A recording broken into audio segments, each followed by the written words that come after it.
Oh, mais c'est génial, là. Ah, mon Dieu, qu'est-ce que c'est beau, hein. On est vraiment privilégiés de pouvoir découvrir Rocamadour comme ça. C'est beau, c'est beau, c'est beau. Ah ouais. Dans cette nacelle, Sandra Poignant participe aux Montgolfiades, un rassemblement de ballons qui a lieu une fois par an au-dessus de Rocamadour.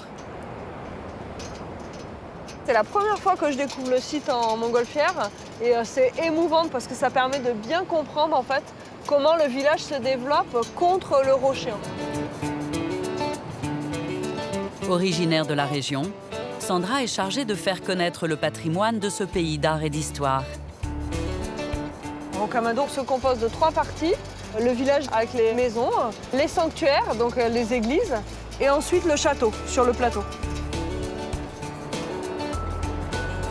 Les constructions les plus anciennes de Rocamadour datent du Moyen Âge. Mais l'occupation de ces falaises remonte aux origines de l'homme.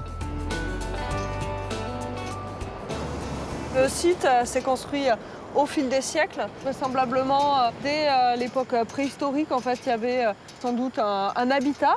Et ensuite, il faut attendre la période médiévale pour qu'un petit oratoire à la Vierge soit créé sous le rocher. À cet endroit, au XIIe siècle, on découvre les reliques que l'Église reconnaît comme celles de saint Amadour. Et c'est lui qui va donner son nom à la cité. C'est aussi à cette époque que plusieurs miracles sont attribués à la Vierge de Rocamadour. Donc à partir de là, on va construire des chapelles, les sanctuaires et petit à petit, ensuite, les pèlerins afflueront dans la ville. Rocamadour devient à cette époque un des plus importants lieux de pèlerinage de toute la chrétienté.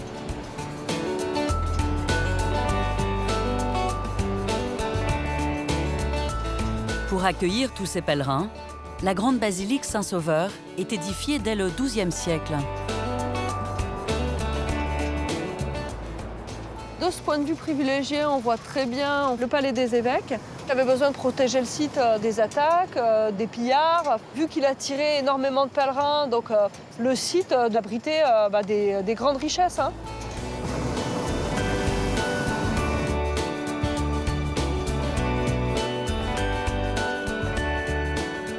Le ballon de Sandra prend de l'altitude. Il atteint maintenant le haut de la cité. Au bord de la falaise, on voit le château qui a été reconstruit au 19e à la place d'un château médiéval qui défendait le sanctuaire. Rocamadour, c'est vraiment une pépite du pays d'art et d'histoire. Et on a beaucoup de chance d'avoir ce site parce qu'au niveau patrimonial, il est extrêmement riche, au niveau historique aussi, donc c'est une grande chance.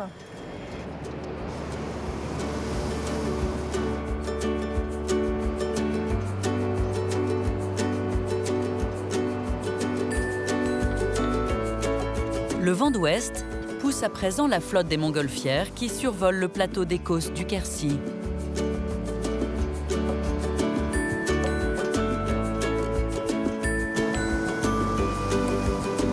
Jean-Pierre Salgue, le pilote de Sandra, est l'un des organisateurs des Montgolfiades. On voit qu'on a de jolies brumes là, au fond des vallées là, qui commencent à sortir de la vallée de la Dordogne et de l'Ouïsse, qui est juste un peu en dessous de nous. Là. C'est un point de vue encore complètement différent. C'est splendide, ouais. Vraiment splendide. On surplombe en fait le canyon de l'Alzou. Donc l'Alzou, c'est une petite rivière qui le plus souvent en fait ne coule pas, à particularité de ne pas couler, où elle coule en fait mais de manière souterraine. Le Causse, donc le plateau calcaire qui est affleurant, ressort de part et d'autre par strate ou par plaque en fait.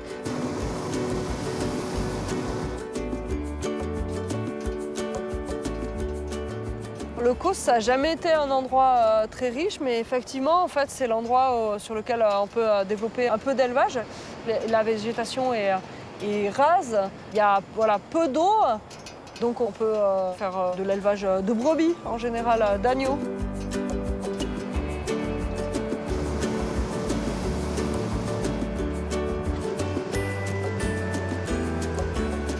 Les montgolfières prennent maintenant la direction de la vallée de la Dordogne.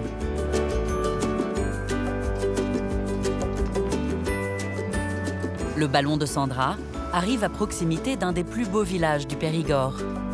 Alors on se trouve au-dessus de Loubresac. C'est un village médiéval qui s'est construit de manière assez imprenable au bord de la corniche, en surplomb, et il domine l'ensemble de la vallée. À l'époque, au XVIIIe siècle, un chroniqueur disait que depuis Loubresac, on avait la plus belle vue du royaume.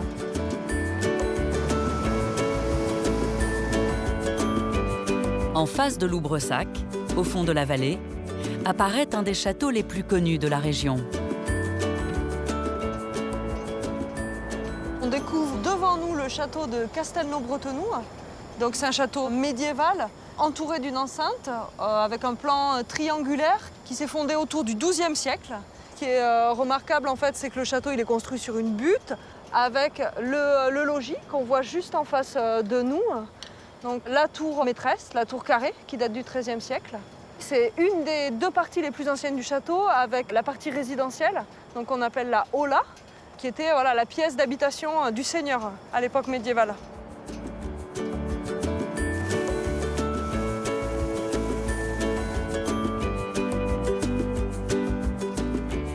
La matinée est maintenant bien avancée, le vent est en train de tomber. Jean-Pierre doit faire atterrir la montgolfière. Attention, t'es droit. Tu te mets comme ça.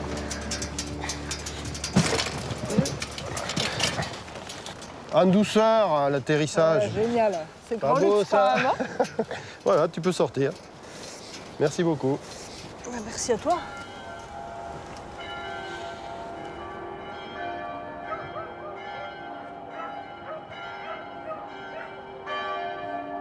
Le lendemain matin, Sandra est de retour à Rocamadour. Elle a rendez-vous au sommet de la falaise, au château. C'est là qu'autrefois habitaient les religieux du sanctuaire. Le père Xavier Laribe l'a invité pour une visite privilégiée. Alors Sandra, là, je vais vous faire passer par un escalier fameux, l'escalier secret. C'est par là que nous descendons directement au sanctuaire. Vous allez voir.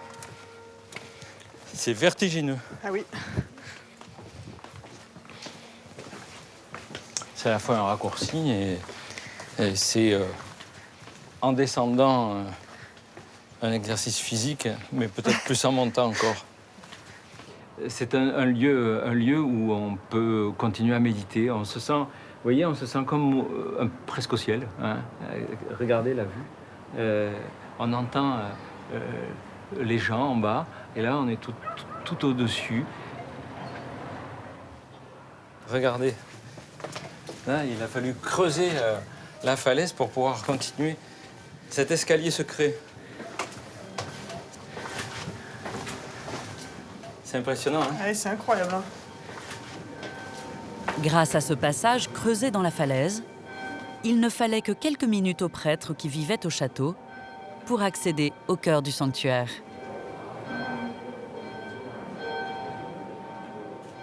Et là, on va à nouveau à l'air libre.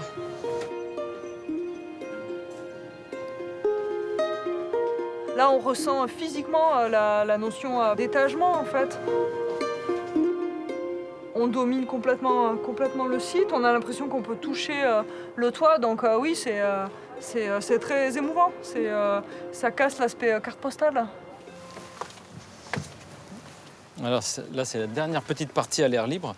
Vous allez voir, on va s'engouffrer dans la charpente de la basilique. Juste ici. Et voilà. Nous entrons sous la charpente de la basilique. Les voûtes sont juste en dessous, là. Et grâce à ce passage, eh bien, les prêtres de l'époque arrivaient directement dans la sacristie par là. Et là, une fois poussé cette porte, on arrive dans un tout autre décor. Regardez, on arrive dans la sacristie. C'est là où toutes les cérémonies sont préparées. Quand les cloches commencent à sonner, ça veut dire que l'office va bientôt commencer. Et si on ne s'est pas réveillé, eh bien, tranquillement, on peut descendre en pyjama et ni vu ni connu rentrer dans le chœur sans que ça paraisse. Comme chaque matin, le père Xavier descend jusqu'au palais des évêques pour ouvrir les portes qui gardent l'entrée du site. Alors, tous les manuels parlent de 216 marches que les pèlerins montaient à genoux, en récitant un « Je vous salue Marie » à chaque marche. Mais en fait, je les ai recomptés, mais il y en a plus que ça, hein, 251. L'escalier débouche sur le parvis. Tout autour s'organisent les 8 chapelles qui composent le sanctuaire, rebâti au XIXe siècle. Il a été restauré dans le goût un peu roman ou gothique, en reprenant en fait les restaurations précédentes du XVe siècle. Et au final, ça dénature pas l'ensemble en fait. Avec son clocher de zinc, la chapelle Notre-Dame, blottie contre le rocher, est le cœur de la spiritualité à Rocamadour. Allez-y, Sandra. Merci. Bien sûr que l'endroit le plus extraordinaire, c'est la chapelle de Notre-Dame. C'est là où des pèlerins par millions, depuis des siècles, sont venus faire des demandes à la Vierge Marie, des demandes toutes simples. La Vierge va être vraiment l'élément majeur autour duquel tout le pèlerinage, mais aussi les sanctuaires, vont s'organiser. En fait.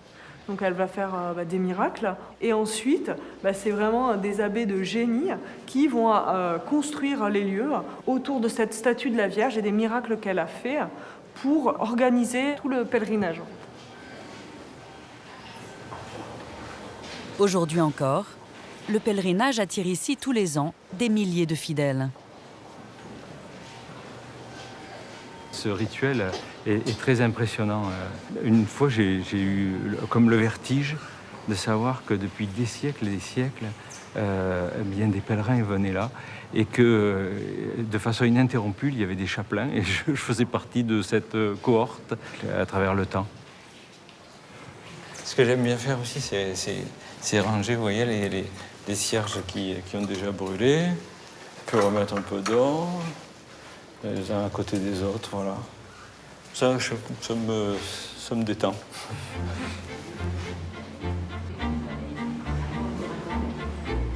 À proximité se trouve la chapelle qui domine le parvis. En général, elle est fermée. Le père Xavier nous ouvre exceptionnellement ses portes. Saint-Michel était la chapelle privée des moines bénédictins qui construisirent le sanctuaire au XIIe siècle. Là, nous sommes arrivés dans une chapelle tout à fait particulière. Vous voyez comment elle a été vraiment construite à même la roche de la falaise. On est au cœur des sanctuaires. C'est tout petit, abrité par le rocher. Et on voit le Christ avec un jugement dernier, entouré des 4 évangélistes et puis de Saint-Michel qui pèse les âmes sur cette peinture murale. C'est vrai que c'est des lieux extrêmement authentiques, très préservés. C'est un privilège de pouvoir être sur ce lieu en dehors des axes de passage, assez retirés. On éprouve ou on arrive à imaginer peut-être ce que pouvaient vivre les moines au XIIIe siècle quand ils venaient ici. Alors là, c'est un accès privé. Cette visite exceptionnelle se poursuit par un chemin creusé dans la falaise. Pour aller à la maison à Marie, c'est l'unique façon de pénétrer dans cette maison, qui est un peu comme un presbytère. Faut le faire, hein? Ah oui. Avoir construit un chemin pareil. Le passage mène à l'un des édifices les plus étonnants du site, la maison à Marie. Bâtie contre le rocher, c'est la résidence actuelle des prêtres du sanctuaire. Sandra, venez voir cette chambre qui est un peu la chambre VIP de la maison à Marie. C'est une chambre où on accueille des gens de passage, et entre autres le nonce apostolique de Paris, qui en rêve la nuit parce que... allez voir la douche, vous verrez et vous comprendrez. Ah oui, effectivement, je comprends. Ouais, il y a une très belle vue. Elle est incroyable parce qu'en fait, elle est complètement construite sur le rocher, imbriquée dans la roche. Ouais, c'est incroyable, une des plus belles douches que j'ai vues.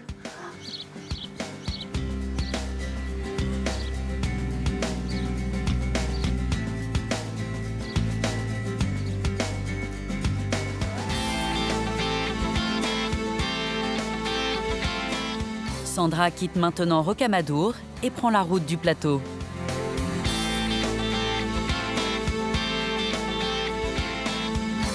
Elle traverse un paysage typique des Causses du Quercy. Des parcelles de landes séparées par de longs murs de pierre. Les murs en pierre sèche sont complètement caractéristiques des Causses en fait, parce qu'ils délimitent les parcelles agricoles, et en fait ils sont construits sans mortier en amassant des petits blocs de pierre calcaire. La plupart de ces enclos sont aujourd'hui des pâturages à moutons. Mais jusqu'au milieu du XXe siècle, la lavande était une activité indissociable du Quercy. On produisait ici 20% de l'essence de lavande pour la parfumerie française. Mais avec l'apparition des arômes de synthèse dans les années 60, la demande s'écroule et les producteurs du Lot abandonnent cette culture. Aujourd'hui, la lavande fait son retour sur les Causses du Quercy. Sur la commune de Rocamadour, Sandra rend visite à de jeunes agriculteurs qui la cultivent à nouveau. Donc on va avoir Rachel et Jean-Marc Soulaires, donc qui ont relancé une distillerie et une exploitation de lavande. Nous sommes en juillet. Dans les champs, les fleurs sont à maturité. On a démarré aujourd'hui. On observe en fait l'état de la fleur, à quel stade elle en est. Tu vois, par exemple, une fleur comme ça, elle commence d'être fanée, et puis il y a une partie qui est encore en fleur. On estime trois quarts fanée. D'accord, c'est pas mal. D'accord. Et puis on observe aussi des abeilles. C'est elles qui vont nous dire à quel moment il faut commencer. Quand il n'y a plus Il marche d'abeilles, encore. Voilà. tu peux y aller. C'est ça. Alors il en reste encore un petit peu, mais ça y est, elle commence à partir. Tu vois, là il n'y en a plus. D'accord. Donc c'est le bon moment. Rachel et son mari Jean-Marc sont parmi les premiers à refaire de la lavande dans la région. Peu à peu, ils étendent leur plantation.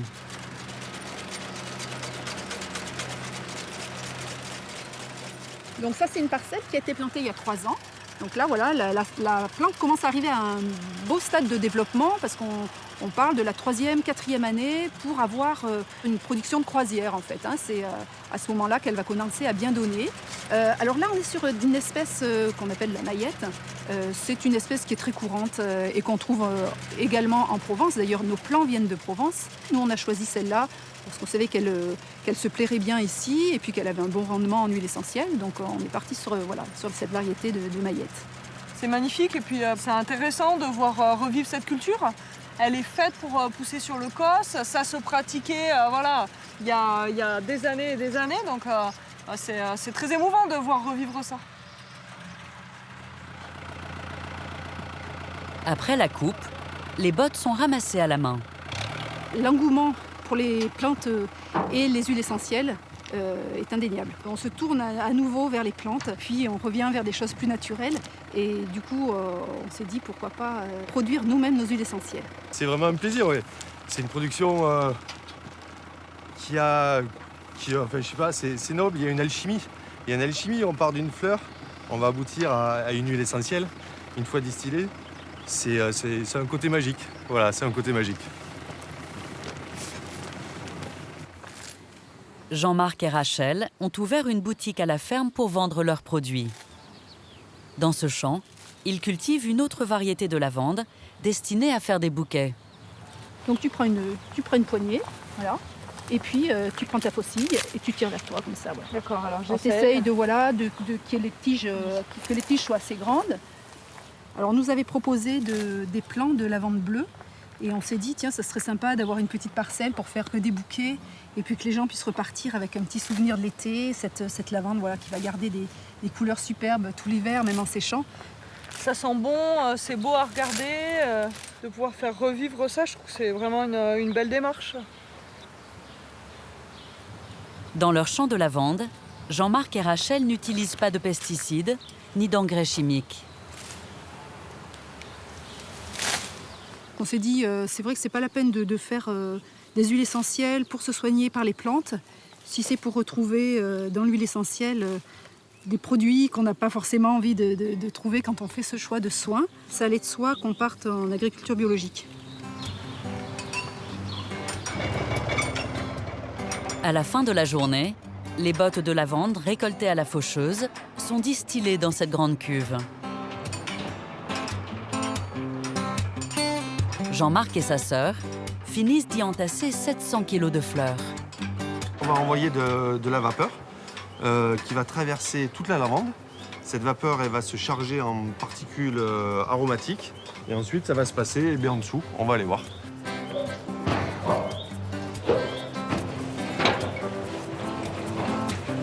La vapeur d'eau est recueillie sous la cuve. Elle est refroidie puis décantée pour séparer l'huile essentielle de couleur jaune de l'eau distillée. C'est précieux, c'est beaucoup de travail. Voilà, c'est plusieurs années voilà, pour la plantation, pour la culture, le désherbage. Voilà, donc c'est notre deuxième distillation et on est très heureux de pouvoir commercialiser aujourd'hui cette huile essentielle du Quercy après des années de disparition.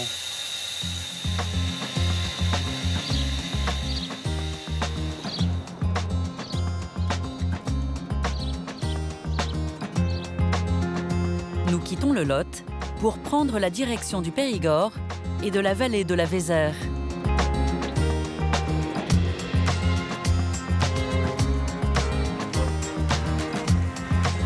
Au-dessus du cours d'eau, les falaises qui dominent le paysage laissent apparaître de nombreuses grottes et abris sous roches.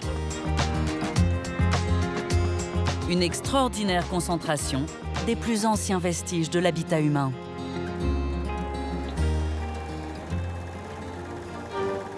C'est ici, en surplomb du village des Aisies de Taillac, que sont découverts plusieurs squelettes d'hommes préhistoriques à la fin du XIXe siècle. L'abri Cro-Magnon dans lequel sont trouvés des ossements donne alors son nom au premier homme moderne.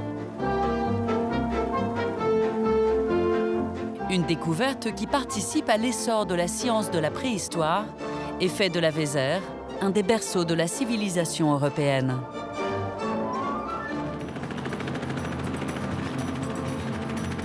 Aujourd'hui, 2 hommes se battent pour faire classer cette vallée grand site de France. Eh bien, on est parti.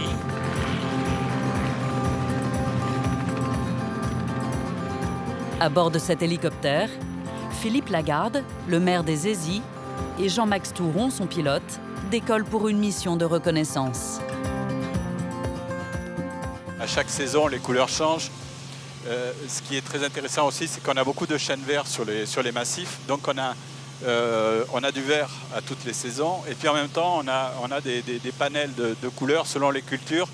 Et puis après, on arrive sur du relief. Il y a une grande diversité. Les 2 hommes tentent de repérer des abris cachés par la végétation qui empêchent de voir l'entrée des grottes. Là, on arrive au niveau de Payzac-le-Moustier, sur des sites qui sont déjà naturellement beaux. Et en plus, on devine tout de suite une occupation humaine parce qu'il y a des abris sous roche, parce qu'il y a la rivière en bas, parce qu'il y a toutes les raisons. Et là, on rentre vraiment dans le cœur de vallée. On est tout de suite impressionné par la dimension et la taille des falaises. On est dans la plus grande concentration de gisements, de sites préhistoriques.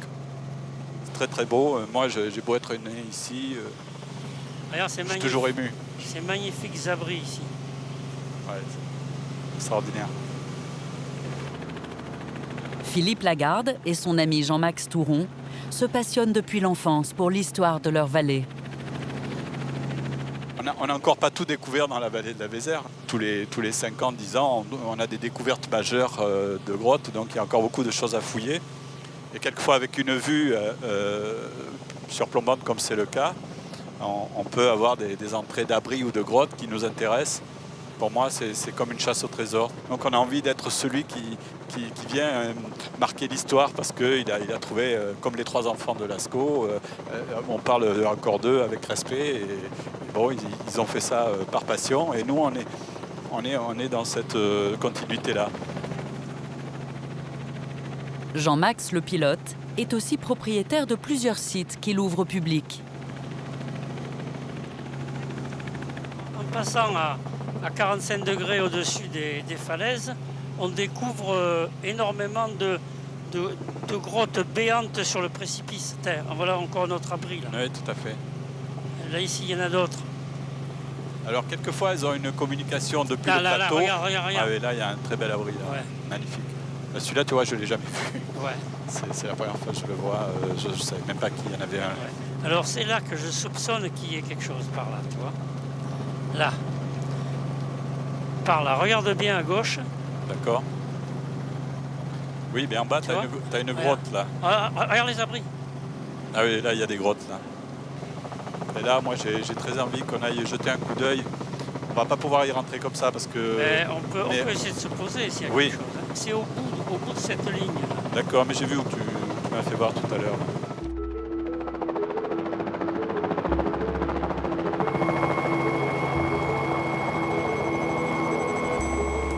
Aussitôt l'hélicoptère posé, les deux hommes cherchent un passage pour accéder à la grotte qu'ils viennent de repérer.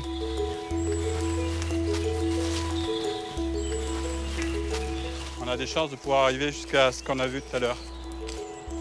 Une cavité qu'ils n'ont pas visitée depuis 20 ans. C'est elle.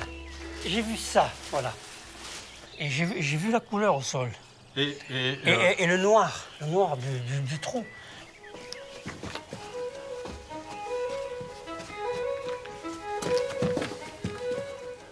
En s'enfonçant dans les entrailles de la falaise, les deux hommes revivent l'épopée des chercheurs du début du XXe siècle qui découvraient ces cavernes.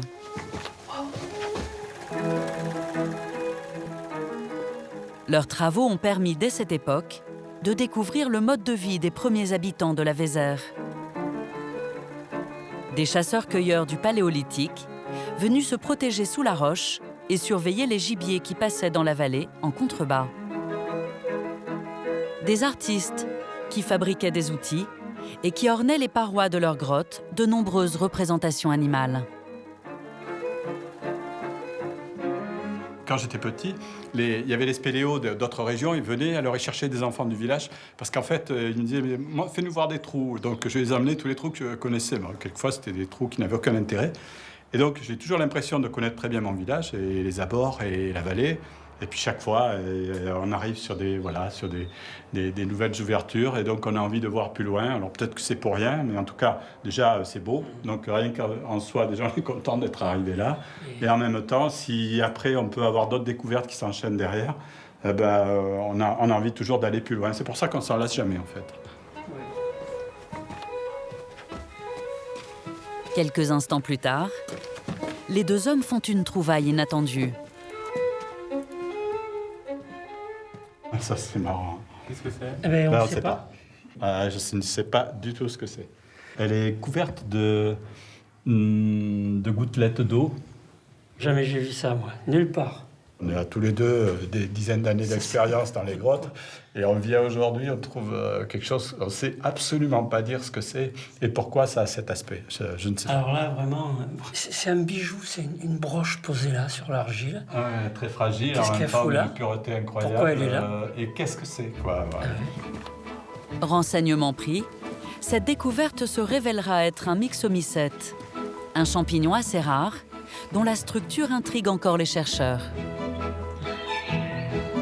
Un peu plus tard, Philippe Lagarde nous guide de l'autre côté du village des Hésies à la découverte d'un des abris sous roche les plus spectaculaires de la vallée. On arrive sur une corniche qui surplombe l'entrée du grand abri, ce grand abri de Gorge en Fer qui est un des plus grands abris d'Europe. Et donc on est sur un promontoire au-dessus d'une plateforme rocheuse avec une grotte naturelle qui arrive au fond de l'abri. Il fait à peu près 1000 m² couverts et qui a sûrement un lien avec l'occupation humaine depuis le Paléolithique. C'est très drôle parce que moi j'y viens depuis que je suis tout petit et tout gamin, et quand j'arrive là, je m'attends toujours à trouver des préhistoriques qui sont là parce qu'en fait c'est tellement imprégné d'histoire, ça nous écrase. Quelque part leur esprit est là.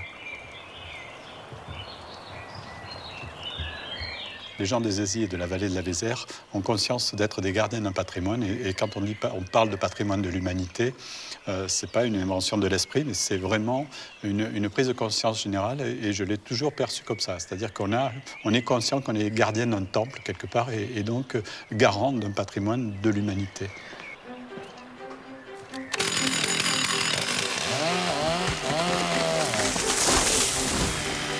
Plus loin, au pied de la falaise, une opération d'envergure a commencé. Pour la première fois, Philippe a mobilisé les habitants des Aisies pour faire réapparaître l'entrée des abris préhistoriques. Une étape indispensable pour que la Vézère soit labellisée Vallée de l'Homme par les grands sites de France. Les bénévoles s'approprient leur patrimoine et leur paysage aussi. C'est pas que ma vision en tant qu'animateur, c'est aussi la leur. Donc ils sont contents de le faire, quoi. Et moi, ça me fait plaisir de les voir travailler avec le sourire. Il faut qu'on puisse voir en fait l'entrée de la grotte. Donc on a un premier bouquet d'arbres qui est sur cette terrasse en contrebas.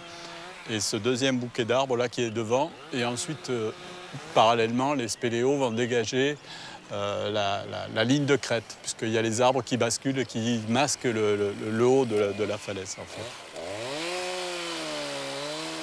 À la fin de cette première journée de travail, les bénévoles sont parvenus à dégager entièrement cette terrasse. C'est ce que j'imaginais, mais en mieux. Ça fait 30 ans que je ne l'ai pas vu comme ça. Et donc là, pour le coup, on finit par perdre la mémoire du lieu. C'est-à-dire que quand on est devant, on voit bien qu'il y a l'abri. La terrasse est beaucoup plus large que ce que j'imaginais. Puis on voit le résultat en plus, c'est spectaculaire. C'est-à-dire que ça va très vite et en fait, on se dit mais pourquoi on ne l'a pas fait avant ? Le débroussaillage permet aussi à la lumière de pénétrer dans la cavité.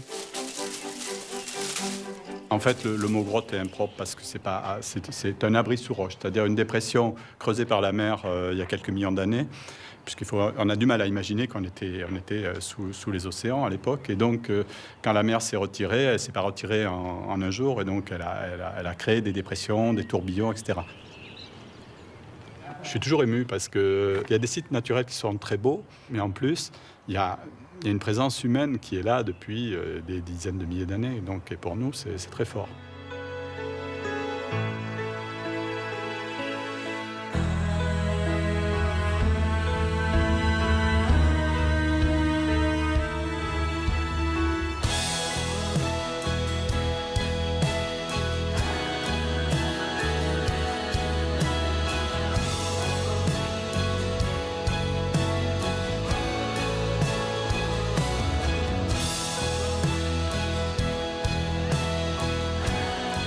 Dans le Périgord, de nombreux villages ont conservé une particularité qui intéresse Denis Dodement, architecte en chef des monuments historiques.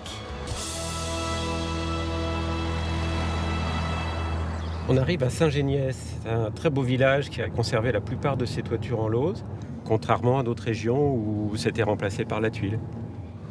La lauze, elle a cette qualité, elle accroche la lumière. C'est un concentré du Périgord. La pierre, les toitures en lauze, même la structure urbaine, les petites rues étroites. Là, on va passer devant une porte du XVIIe siècle qui est très très belle, avec ses clous forgés. Devant nous, une façade néo-gothique, mais qui se marie très bien avec l'église médiévale. Denis Dodement dirige la restauration de la petite chapelle romane du village. Elle a conservé son toit de pierre à travers les siècles. Les artisans lausiers achèvent aujourd'hui la couverture du auvent. Thierry Chapouli ajuste chaque pierre grâce à une technique ancestrale. Le façonnage se fait au son de la pierre. Enfin, vu comme elle sonne, vous voyez, là, si on entend, elle va casser, là. Si je continue, voilà. Déjà, la pierre, elle ne se taille pas sur un bout de bois, elle se taille sur le genou, sur la cuisse, de manière que sur la cuisse, c'est souple. Et elle encaisse beaucoup plus les coups. C'est là qu'on fait résister la pierre. Après, si on la tape n'importe comment, elle va casser. Il y a un sens quand même de... Voilà.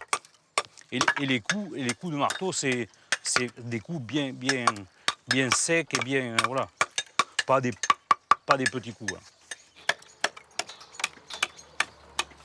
On resterait des heures. Il y a une musique qui est super. Là, vous n'entendez pas un outil mécanique, pas un moteur électrique. Donc, on ne peut pas faire plus écologique. Hein. Et paradoxalement, malgré le faible investissement énergétique, eh bien, on a quelque chose de très, très durable.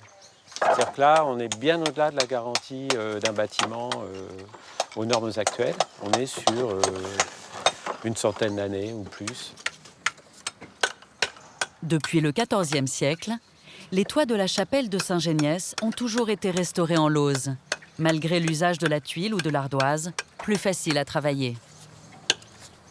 En Périgord, on a conservé cette tradition. Mais partout ailleurs, c'était pareil. On cherchait les matériaux qu'on avait sous la main et des meilleures qualités. Alors simplement, ici, on est sur des causses, hein, sur des plateaux calcaires. Le matériau, il est très disponible. La profusion de pierres de bonne qualité a aussi permis la transmission du savoir-faire des artisans dans la région. C'est mon papa qui m'a formé. Mon grand-père faisait déjà ça. Et là, j'ai mon fils qui reprend l'entreprise. Là, et voilà. En fait, il est la 4e génération de lausier à Saint-Géniès. Alors, c'est très important d'avoir un fils avec soi qui travaille et qui reprend. On est un peu fiers parce qu'on travaille sur des monuments quand même pas historiques. Tout ce qui est château, église, et c'est la passion aussi de laisser derrière nous quelque chose. En préservant ces toitures, l'architecte protège le véritable trésor de la chapelle. Un ensemble de fresques du XIVe siècle. Ce qui est étonnant, c'est cette architecture qui est réinterprétée par le peintre. C'est-à-dire qu'on a l'architecte, les tailleurs de pierre qui ont fait une architecture assez simple pour le XIVe siècle. Et puis le peintre, il en rajoute. Il vient faire ses cadres avec ses polylobes, vous voyez. Il redessine une architecture qui est peinte, qui est factice. Et puis il joue sur les contrastes, il fait une grande bande dessinée. Ici, on a un décor d'une très grande unité. Un lieu exceptionnel.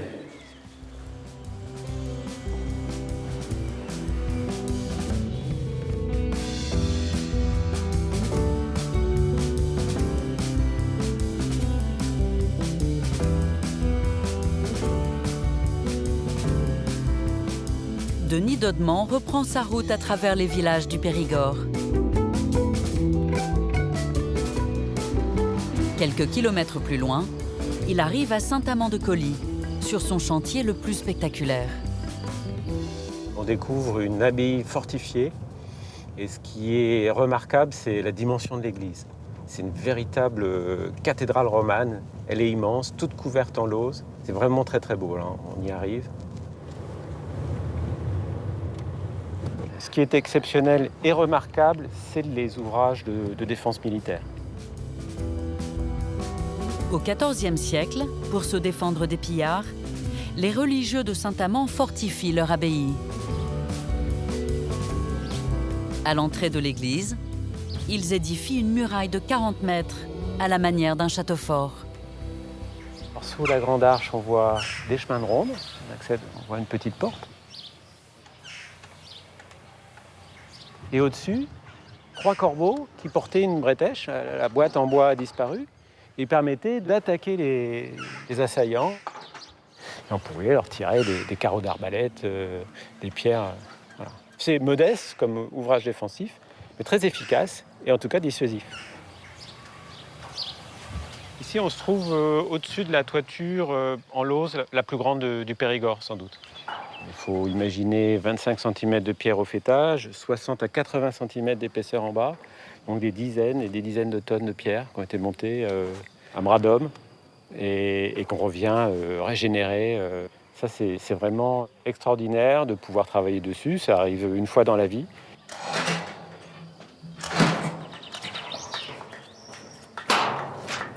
« 5 ans de travaux et des moyens considérables ont été nécessaires pour vérifier chaque élément de cette toiture monumentale. » Ici, on voit la charpente et la couverture en écorché. On voit les lattes ou liteaux, ce sont des troncs de châtaignier qui sont refendus. est cloué. Donc celui-ci est d'origine, on n'a pas besoin de le remplacer, il n'a pas pourri. Et après, toute l'épaisseur de la couverture en lauze, on voit, c'est un millefeuille avec celles qui viennent caler, c'est-à-dire tenir le toit, et celles qui viennent faire l'étanchéité par-dessus. Celle-ci, là, peut-être, celle-ci, ce serait pas mal. C'est exactement les mêmes techniques au Moyen-Âge. Ils repartent du bas, ils croisent les lauses, ils viennent les caler, et c'est reparti pour 100 ans. Pour Denis Dodman, cette restauration a valeur d'exemple pour tout le Périgord. Ce patrimoine de l'eau, c'est très important parce que si on ne le restaure pas, si on ne l'entretient pas, ça tombe comme un château de cartes. Et là, on donne un signal fort en disant c'est possible de le faire. C'est une sorte de challenge impossible, eh bien c'est réussi, c'est fait. Et ça, c'est un signal pour des années et des années, des générations, et une transmission du savoir-faire.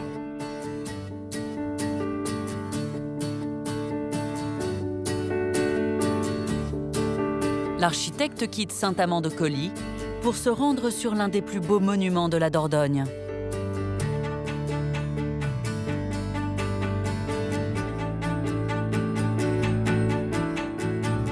La cathédrale de Périgueux.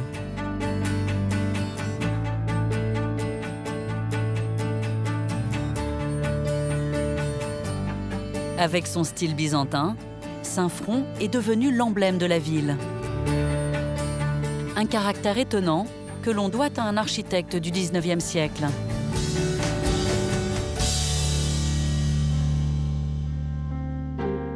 Quand Paul Abadie débute la restauration de la cathédrale en 1852, il s'aperçoit que la couverture en tuiles de l'époque dissimule des vestiges de petites coupoles romanes. Il s'en inspire pour dessiner des toits monumentaux dont il reprendra l'idée pour la restauration de la cathédrale d'Angoulême. Et surtout pour son chef-d'œuvre, le Sacré-Cœur à Paris.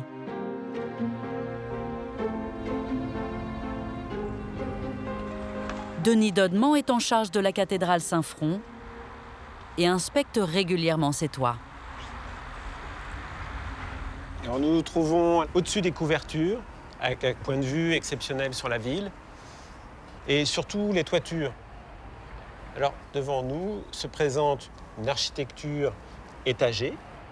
On a un tambour, vous voyez, cette partie un peu verticale, avec des assises horizontales, et puis par-dessus une coupole, un dôme de pierre, surmonté d'un lanternon. Cet élancement vertical qui est, pour le XIXe siècle en tout cas, l'expression du sacré, du religieux.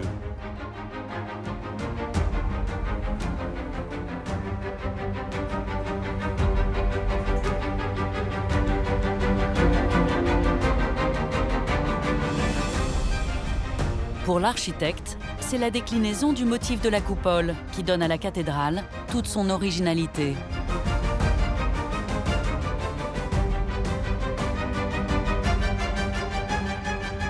Alors on a les grandes coupoles qui couvrent les travées de l'église, donc elles sont au nombre de 5, suivant un plan qui est assez peu commun en France, en croix grecque, avec 4 bras identiques. Et intercalés entre ces coupoles se trouvent ces pyramidions. C'est simple dans la conception, 5 coupoles, des petites pyramides intercalées plus petites, mais alors ça fait une architecture exceptionnelle et très intéressante, et qui est extrêmement rare dans l'histoire de l'architecture. L'autre caractéristique des toits de Saint-Front, c'est leur couverture de pierre très originale. Ici, on a l'emploi par Abadie des écailles qui sont à l'envers, qui sont dressées verticalement. Quand vous avez des écailles sur un toit en tuiles, les écailles sont vers le bas. Là, elles sont vers le haut, c'est très particulier, ça donne un certain dynamisme à la forme. Le matériau, c'est de la pierre de taille qui peut faire un lien avec les lauses.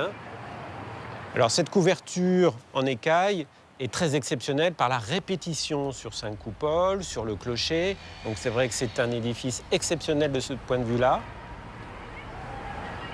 Les toits de Saint-Front sont si spectaculaires que jusqu'au siècle dernier, ils étaient ouverts à la visite. Une découverte sur la ville que Denis Dodman souhaiterait pouvoir à nouveau proposer au public.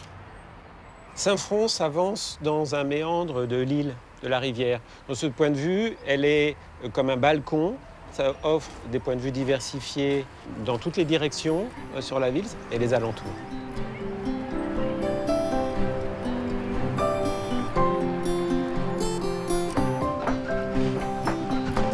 pied de la cathédrale, nous avons rendez-vous avec Martine Balou.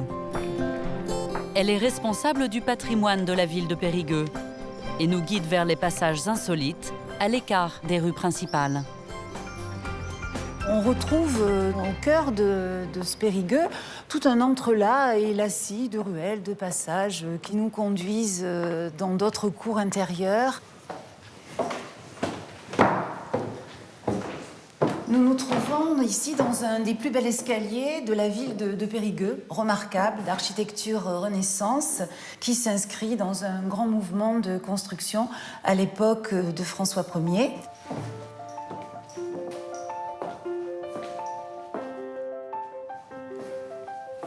Ce qui fait la richesse de cet escalier, ce sont les éléments de son décor. Les colonnes qui sont différentes les unes des autres, avec toujours un langage qui appartient au végétal, des oves, et puis l'ensemble des caissons, avec le plus magnifique, celui-ci, Vénus, déposant les armes de la séduction, flanquées d'un Cupidon, et qui serait une sorte de leçon de morale pour la jeune mariée qui allait entrer dans ce logis à l'époque de François Ier.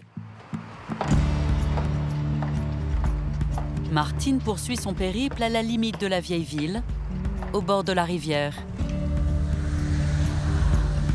Elle a rendez-vous dans cet hôtel particulier. Le propriétaire lui ouvre régulièrement sa demeure pour des visites privilégiées.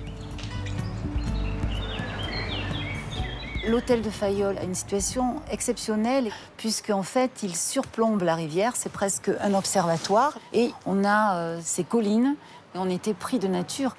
Entre le XVIIe et le XVIIIe, on accueille dans ces demeures des grands voyageurs qui vont écrire, comme George Sand, qui n'arrêtera pas de tarir d'éloges sur les belles demeures de Périgueux au XIXe. À l'intérieur, Jérôme Guimbaud, le propriétaire, invite Martine dans le salon de réception, décoré de toiles peintes impressionnantes.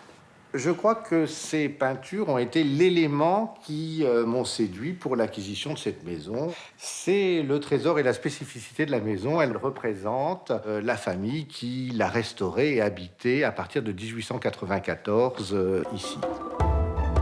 La toile principale figure une scène de bal dans un décor qui évoque la terrasse de la maison, ses balustres et la découverte des collines de Périgueux.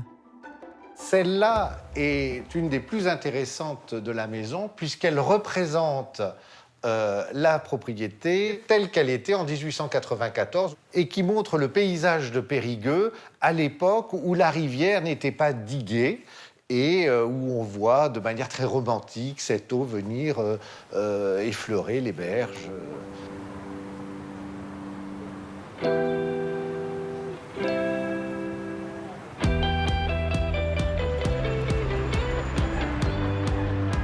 Martine Balou nous entraîne à présent sur les berges de l'Isle, la rivière qui borde Périgueux.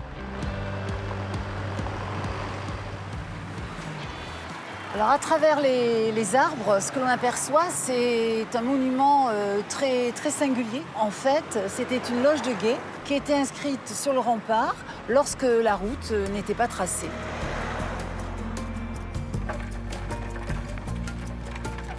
Le chemin de halage, aménagé en promenade, est le début d'un vaste projet de remise en valeur des quais de la capitale du Périgord. On a toute une architecture qui se dévoile autrement, comme cet ensemble de maisons dites des quais du XVe siècle et qui est remanié finalement à la Renaissance.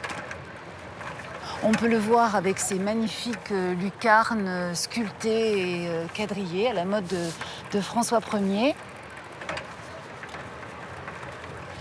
Cette promenade est mon lieu privilégié parce que c'est à la fois on conjugue l'histoire, la nature et puis ce paysage et cette quiétude.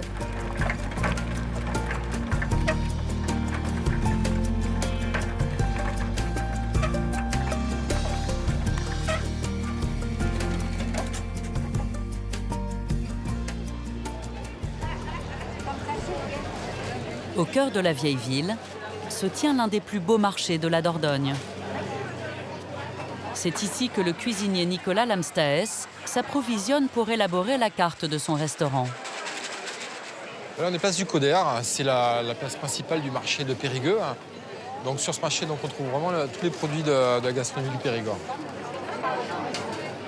Donc là, on arrive chez Nicolas, producteur de canard avec de merveilleux produits. J'ai toujours vu le canard cuisiner chez moi, des grands-parents qui étaient bouchers et une grand-mère cuisinière qui me cuisinait le canard à toutes les sauces. Je crois que c'est grâce à elle que j'ai fait ce métier.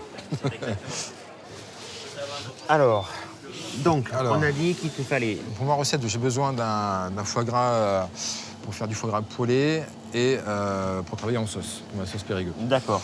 Donc, que me conseilles-tu? Pour moi, celui-ci, alors, c'est un foie, on va dire, je pense qu'il va faire aux alentours de 500-550 grammes, qui pour moi est très correct, couleur jolie, homogène, qui est ferme, mais pas trop non plus, au toucher, qu'on puisse voir la démarcation du doigt. Après, pour moi, ça, c'est un foie idéal. Parfait, je prends. Pour sa recette, le cuisinier a aussi besoin de magret.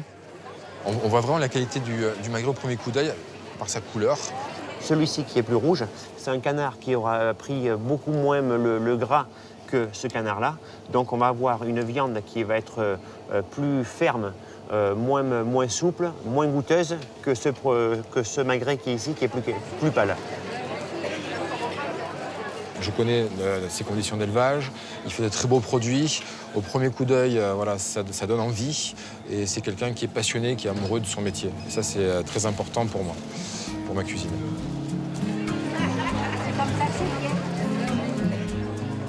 Et voici. Bonne journée à vous, au revoir. Le marché est en deux parties. On a la place du Coder et la place de la Cloître, donc au pied de la cathédrale Saint-Front.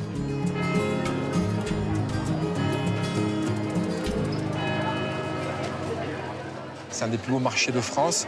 Rien que le visuel et que les odeurs, ça donne envie, quoi. C'est un peu mes terres. C'est vraiment un lieu que j'apprécie vraiment. Je me ressource ici. Comme tous les samedis, Nicolas choisit ses légumes sur l'étalage d'Éric Lambert, un producteur de la région. Je vais prendre différentes carottes de différentes couleurs. Mais choisis. Il vaut mieux que tu choisisses. Alors moi, ce que j'aime, là, c'est qu'elles sont vraiment toutes difformes. J'aime travailler le produit brut.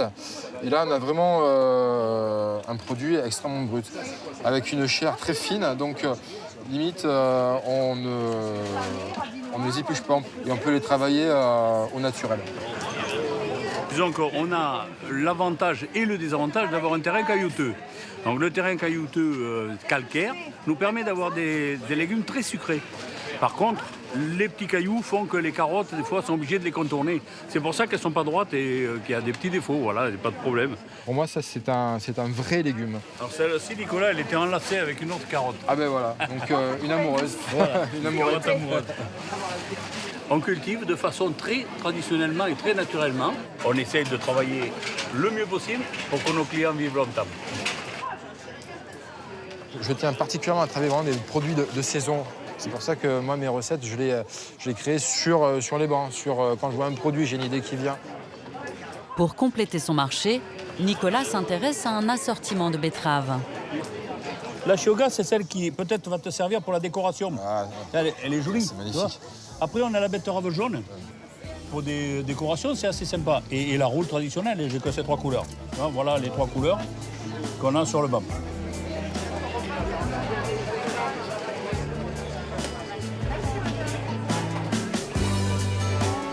Pour découvrir d'autres producteurs de qualité, Nicolas aime aussi sillonner les routes de campagne des environs de Périgueux. Donc on va chez Laure Pourgeot. Laure est la fromagère d'exception du fromage de chèvre. D'ailleurs, tous les grands chefs de France et de l'étranger travaillent avec elle. Ben là, on est limite frontière du Périgord blanc et Périgord vert. Donc on voit les différents champs calcaires du Périgord blanc et au loin, les premières forêts du Périgord vert. Donc un Périgord beaucoup plus humide, beaucoup plus de pâturage et de bovins. Alors moi, je suis amoureux de cette région. Je suis parti bourlinguer un peu partout et je suis revenu il y a quelques années. Et pour rien au monde, je repartirai d'ici. Allez les filles, on va manger des ronces. Allez, on s'y fait. Allez. C'est bon, hein, les filles. Laure Fourgeau, la fromagère, a quitté les Alpes il y a 10 ans, par amour pour Laurent, qui élevait alors des vaches sur ses terres familiales.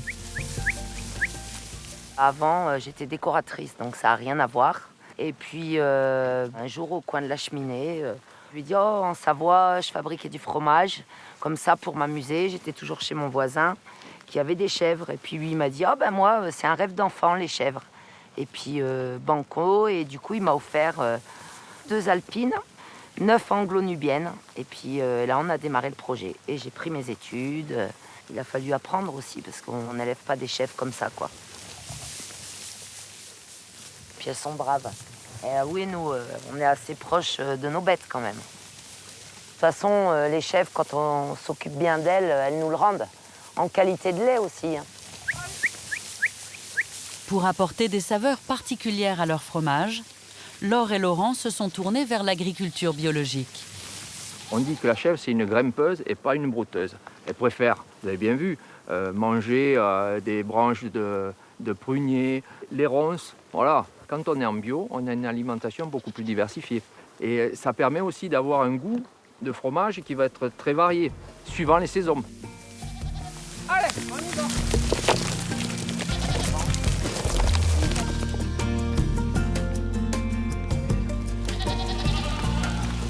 En 5 ans seulement, Laure s'est forgé une réputation gastronomique en fabriquant des fromages qu'elle affine elle-même dans ses caves. Ce qui a fait que j'ai été découverte, c'est celui-là. Voilà. J'ai eu la chance d'être découverte par un chef de renom grâce à mon petit cendré.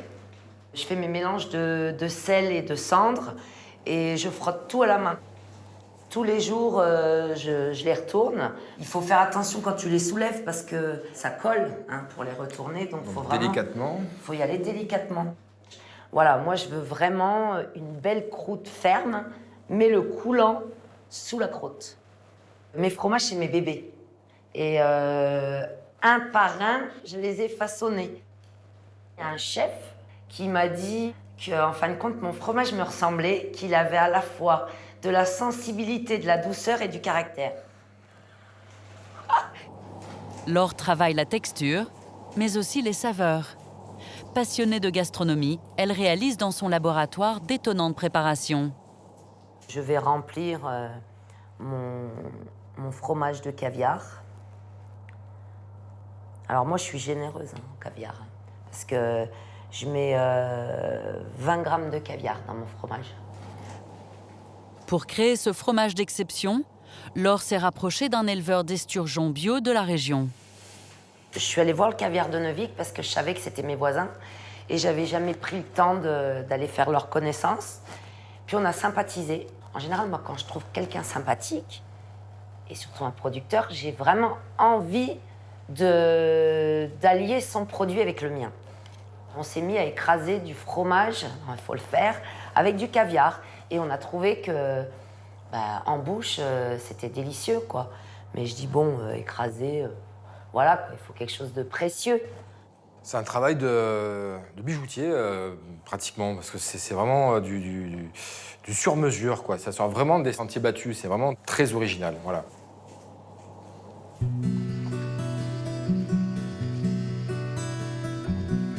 À table. La visite de Nicolas s'achève par le plaisir de la dégustation du plus beau des produits de Laure.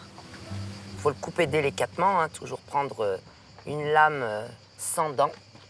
Je le mets face à toi. Voilà, le cœur caviar. Tout est dit. Je t'en ai donné un gros bout, hein, peut-être. Bravo.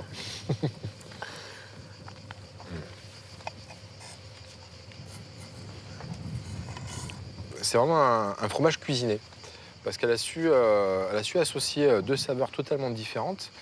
avec subtilité. Et, et pour moi, c'est ce que je recherche. Et il faut oser, c'est un fromage osé. Et voilà, c'est vraiment une belle découverte, une excellente découverte.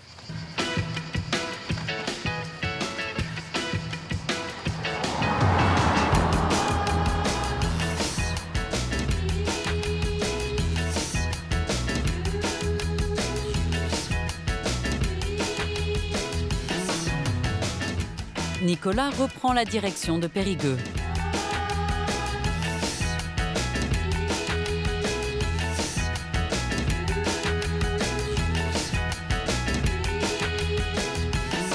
Il rejoint les cuisines de son nouveau restaurant, aménagé sur une barge, amarrée au pied de la cathédrale.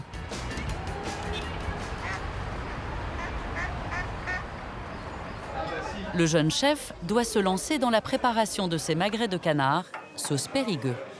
Ça, c'est le foie gras de Nico. Voilà, on va diviser le lobe en deux. Donc, il y a le petit lobe et le grand lobe. Dans la plus grosse partie, Nicolas prépare de belles escalopes à poêler. Donc, comment on reconnaît un bon foie gras? C'est à sa perte de graisse. On voit que le foie gras est quand même magnifique. Là, il ne perd pas énormément de gras. Le magret est rapidement saisi. La meilleure façon de manger un canard, c'est la cuisson rosée. Voilà. Plus il y a de sang dans une viande, meilleur elle sera. C'est le sang qui donne le goût à la viande. Là, on n'est pas trop mal. Le reste du foie est destiné à la réalisation de la sauce Périgueux. Voilà.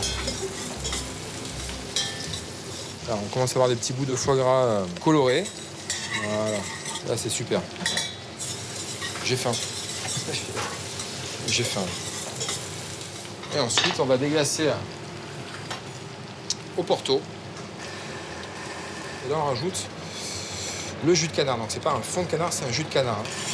Logiquement, la sauce Périgueux, on l'a fait avec du jus de veau.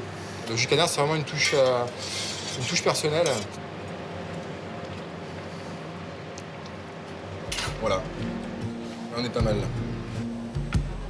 Pour accompagner le canard, Nicolas a réalisé une jardinière de petits légumes du marché au pistou. Le magret sur l'assiette.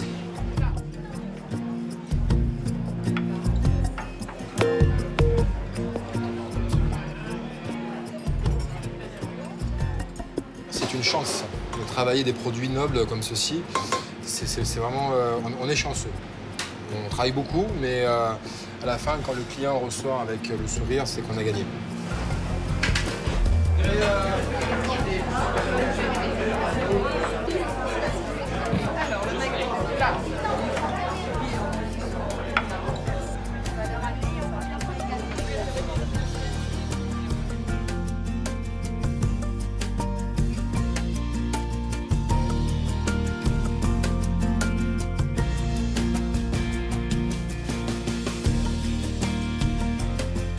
Retour dans la vallée de la Vézère. Un des plus beaux cours d'eau de la région qui borde le village de Saint-Léon.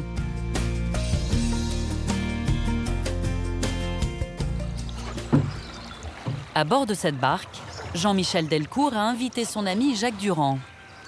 Les deux hommes partagent une passion pour les charmes de la rivière. Les gens qui pêchaient sur la Vézère ici, ils essayaient de se déplacer de façon furtive, sans faire de bruit. Alors donc, ils ne sortaient pas la pagaie de l'eau du tout. D'abord, il mettait la main entre le bois et le manche, la pagaie. Il la laissait dans l'eau, il remontait comme ça, il pagayait. Un coup comme ça, et là, il fait grand silence.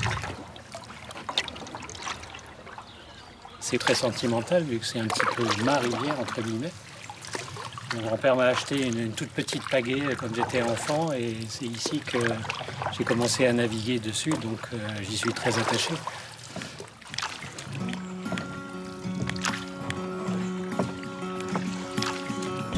Jacques, l'ami de Jean-Michel, est originaire de Nice. Mais il y a 10 ans, il est tombé amoureux de la Vézère, dont il connaît tous les secrets.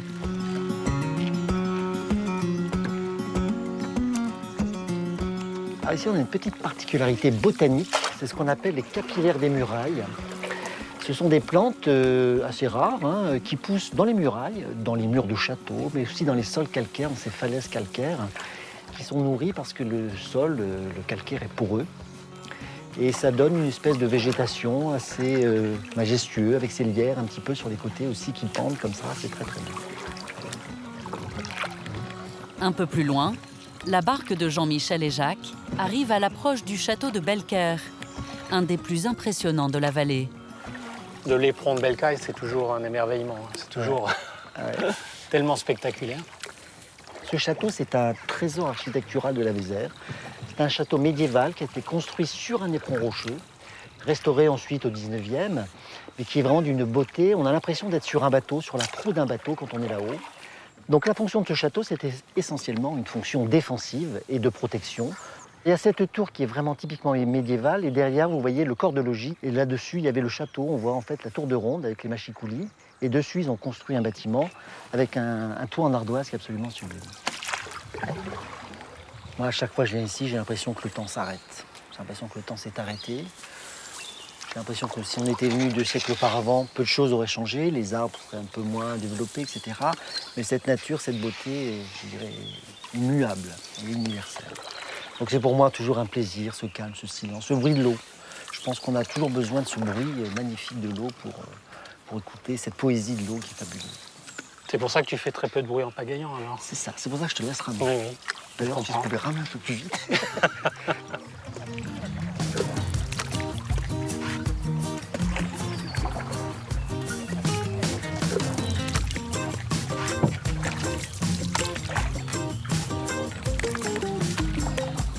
Après 2 heures de navigation, la barque est de retour à Saint-Léon-sur-Vézère. Car Jacques a rendez-vous dans son château avec Xavier Pagazani, chercheur au service régional du patrimoine. Alors, la principale caractéristique du château de la Salle, c'est cette superbe tour maîtresse avec cet appareil de pierre de taille et ses contreforts plats, caractéristiques de cette période, XIIIe siècle, plutôt une première moitié de XIIIe siècle. Et puis, guerre de 100 ans, destruction, et là, on bâtit cette tour d'escalier circulaire qui dessert tous les niveaux, et puis surtout ce superbe chemin de ronde. L'aspect défensif, c'est bien sûr les mâchicoulis en premier. Donc ce sont ces espacements qui permettaient de projeter des éléments au pied de la tour. Et puis bien sûr, les multiples ouvertures de tir.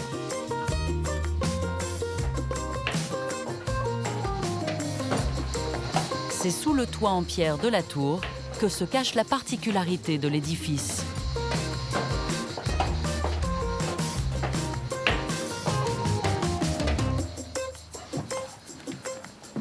Alors cette charpente est exceptionnelle.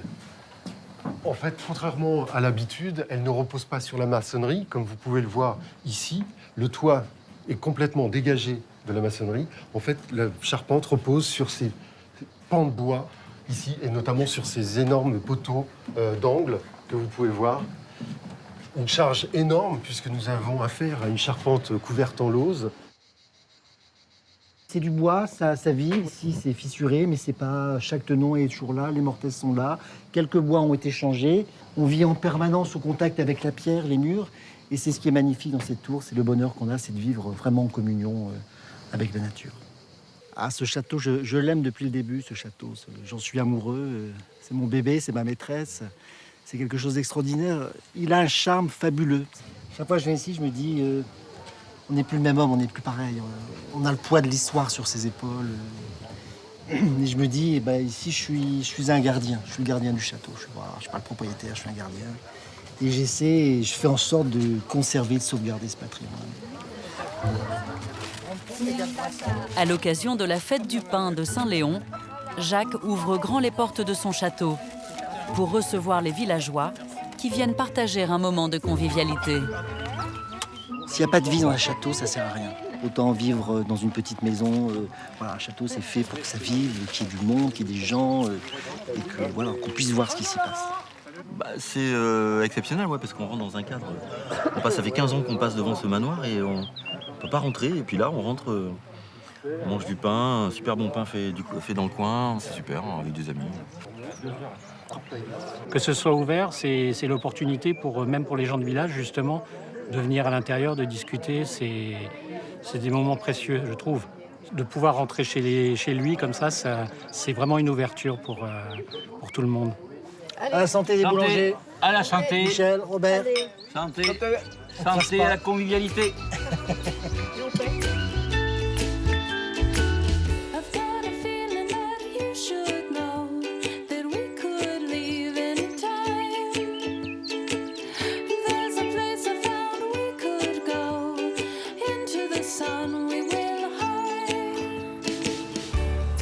Xavier Pagazzani prend maintenant la route de la vallée de la Vézère. Depuis 5 ans, il réalise ici l'inventaire du patrimoine architectural.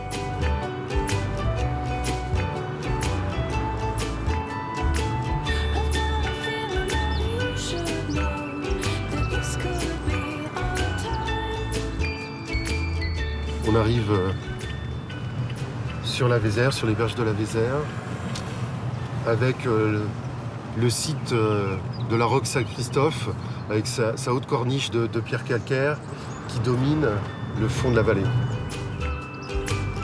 Nous sommes à 15 km des grottes de Lascaux et des nombreux sites étudiés par les historiens depuis plus de 100 ans. Les périodes préhistoriques sont très bien connues dans la vallée de la Vézère.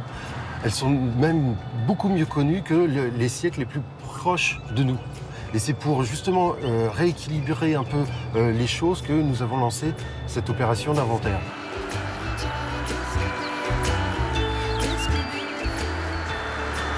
L'historien gagne à présent les hauteurs du plateau à la découverte d'un patrimoine rural très préservé. Nous arrivons dans le bourg de Fanlac, joli petit bourg médiéval. Vraiment, il a gardé tout son charme, toute son authenticité. Ces petites ruelles étroites, son puits, son presbytère et bien sûr son église. Une église qui est en bout des prons. D'habitude, c'est un château qui occupe les prons. Là, c'est une église qui est le centre de peuplement de ce village.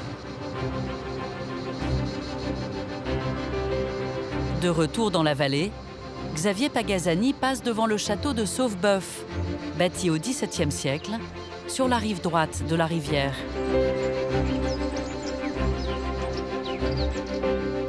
À la Révolution, il était la propriété de la famille de Mirabeau.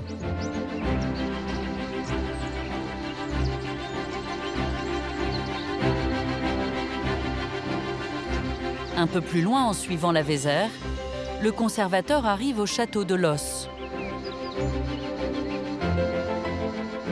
Ces jardins remarquables, de style Renaissance, ont été entièrement dessinés et plantés au XXe siècle. Une création récompensée par un classement comme authentique monument historique. Les éléments caractéristiques de ce jardin du château de Los, c'est le rapport entre le végétal et le minéral, entre le jardin, donc, où nous nous trouvons, et l'architecture du château. Et les deux se répondent ici donc par la création d'une fenêtre qui est tout à fait dans l'esprit des jardins de la Renaissance. Même chose, plutôt qu'une haie rectiligne, on a créé ces volumes, ces contreforts qui, là encore, répondent finalement au volume de l'architecture du château. C'est d'ici que l'on comprend mieux le double visage du château. Cette ouverture sur la Vézère qui coule à ses pieds, et puis cet aspect de fortification, de forteresse, avec ses tours d'angle, ses machicoulis, et enfin ces larges fossés profonds.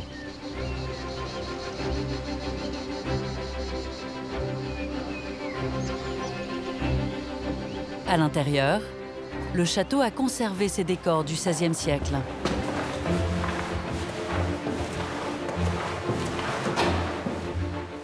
Ici, c'est la plus belle pièce du château. Nous rentrons dans ce qui devait être la chambre du seigneur, Jean de Los, et où se développe cette cheminée monumentale de l'époque de la Renaissance. Et au sol, nous découvrons ce magnifique pisé qui est caractéristique de la région du Périgord. Ce sont ces petites pierres calcaires qui sont disposées pour former ici des rosaces, comme une tapisserie au sol.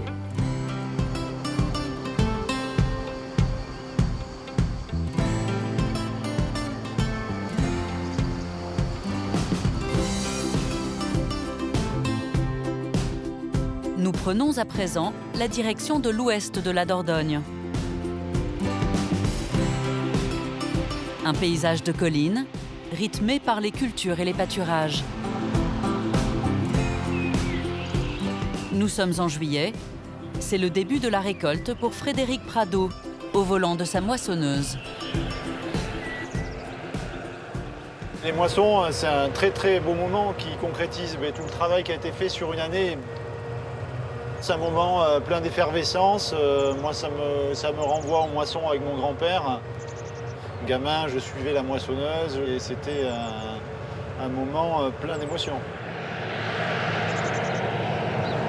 Après des études scientifiques, Frédéric Prado choisit finalement de reprendre les terres familiales. Quand je me suis installé, donc en 2002, pour moi c'était une évidence de démarrer en bio. Bon, je pense qu'il y a aussi une histoire de génération. On est une génération qui est plus sensible à l'environnement. Voilà, donc acheter des pesticides, c'était pas concevable. Frédéric choisit aussi de planter des céréales rustiques, adaptées aux techniques de l'agriculture biologique. Alors ça, c'est du blé rouge de Bordeaux. C'est des blés qui sont peu productifs par rapport à l'agriculture conventionnelle. Mais c'est des blés qui sont aussi très peu exigeants. Il n'y a aucun engrais, forcément aucun pesticide. C'est un blé que je cultive vraiment pour sa valeur gustative. Chaque jour, Frédéric observe ses plantes pour déterminer le moment précis de la récolte. Alors les épis qui sont bien mûrs, c'est des épis qui font le coude, donc ils sont courbés vers le bas, ce qui en plus les protège de l'excès d'eau. Donc c'est des épis qui sont comme ça, assez longs, qui sont assez fournis en graines. Le meilleur test pour savoir s'il est mûr, c'est de le goûter. Donc c'est en fait, on défait un épi et on regarde si le grain craque bien sous la dent. Et c'est le cas, donc il est mûr, on va pouvoir les moissonner.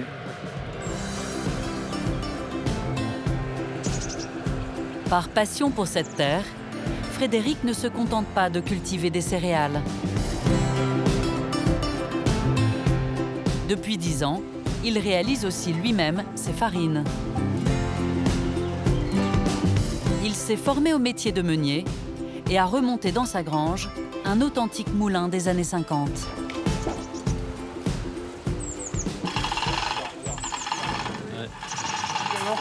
Allez, 1, 2, 3. Une mécanique exigeante qui nécessite beaucoup d'attention. D'accord. Cette pierre, c'est une pierre en silex meulier. C'est une des rares meules en silex qui est encore en fonction en France. Régulièrement, Frédéric doit démonter ses meules pour nettoyer les reliefs de la pierre. Cette meule-là vient recouvrir celle-ci. Donc on va régler un écartement entre les deux meules de façon très précise. Et on va introduire le grain par là, du coup, qui va tomber au milieu. Le grain va être broyé grossièrement au centre. Voilà. Et plus on va se diriger vers la périphérie de la meule, plus il va être broyé fin pour vraiment finir en farine ici. Allez, doucement, alors attends. Allez. L'homme écrase du grain sur meule depuis des millénaires. Alors, travailler sur meule, pour moi, c'était très important parce que c'était vraiment reprendre l'histoire de la meunerie.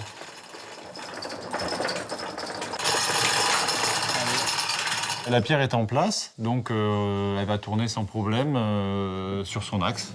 Et puis, il n'y a plus qu'à mettre du blé dedans.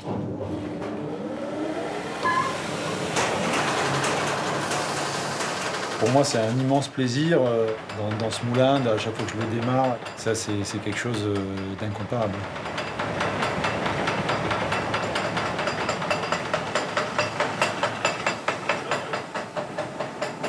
Cette farine, elle est belle. Elle est belle, elle a sa petite couleur crème, qui est la caractéristique des farines de meule. Elle est très fine, Donc voilà, on a une farine qui est au toucher et j'ai envie de dire presque très sensuelle en fait. Et on a la totalité du germe, donc le goût, parce que le goût des farines il est vraiment dans le germe.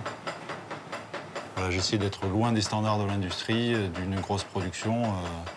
Je produis la farine que j'aime et à mon échelle. C'est fabuleux. En plus, les qualités de farine sont largement au rendez-vous de ce qu'on imaginait. Donc voilà, c'est parfait. C'est vraiment, moi, c'est un métier qui m'anime. Je pense que j'ai été fait pour ça.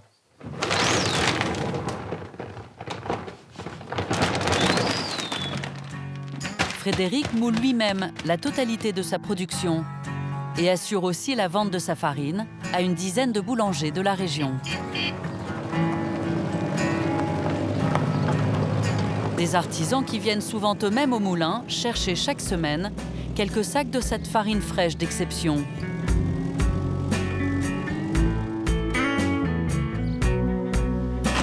Patrick Vinchon est boulanger depuis 35 ans. Alors, qu'est-ce qu'il te faut aujourd'hui?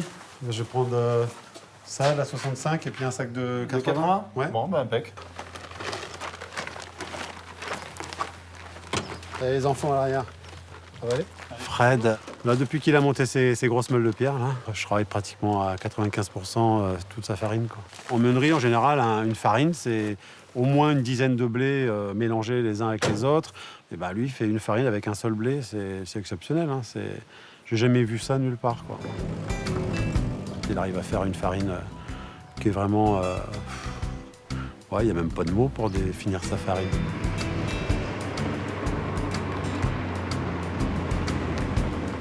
Petit-fils de boulanger, Patrick est originaire de Picardie. Il s'est installé en Dordogne il y a 20 ans, par amour pour la région.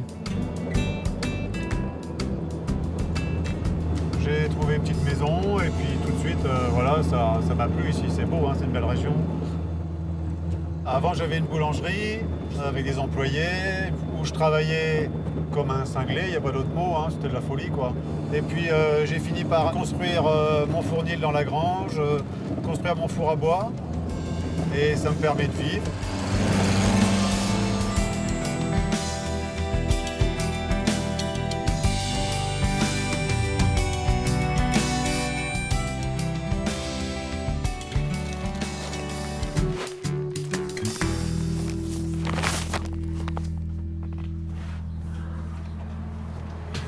Alors ça, c'est un pétrissage à la main. Quand j'ai découvert la farine de Fred, ouais, j'ai pleuré devant mon pétrin, hein. Je me suis dit, c'est un bijou, sa farine. Le premier mot qui me vient à l'esprit, c'est la douceur. La douceur. Le parfum aussi.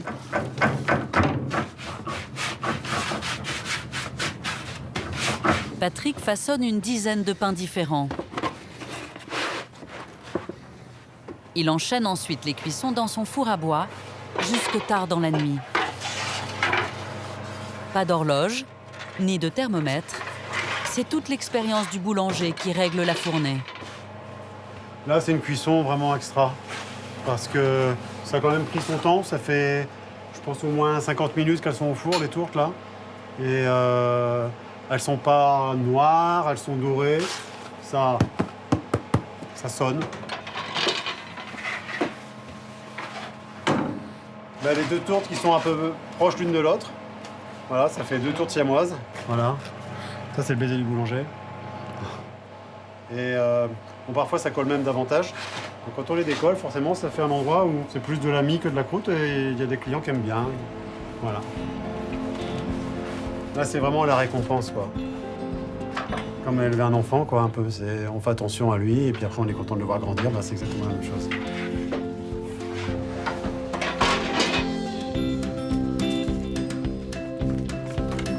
Au petit matin, Patrick charge les pains encore chauds et prend la route de la ville de Ribérac pour son marché hebdomadaire, l'un des plus importants de la Dordogne.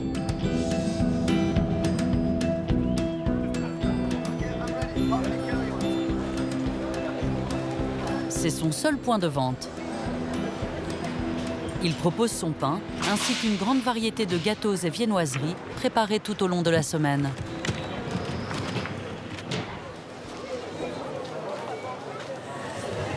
prendre un fainéant. Un petit ou un gros? Un gros. Ce sera tout?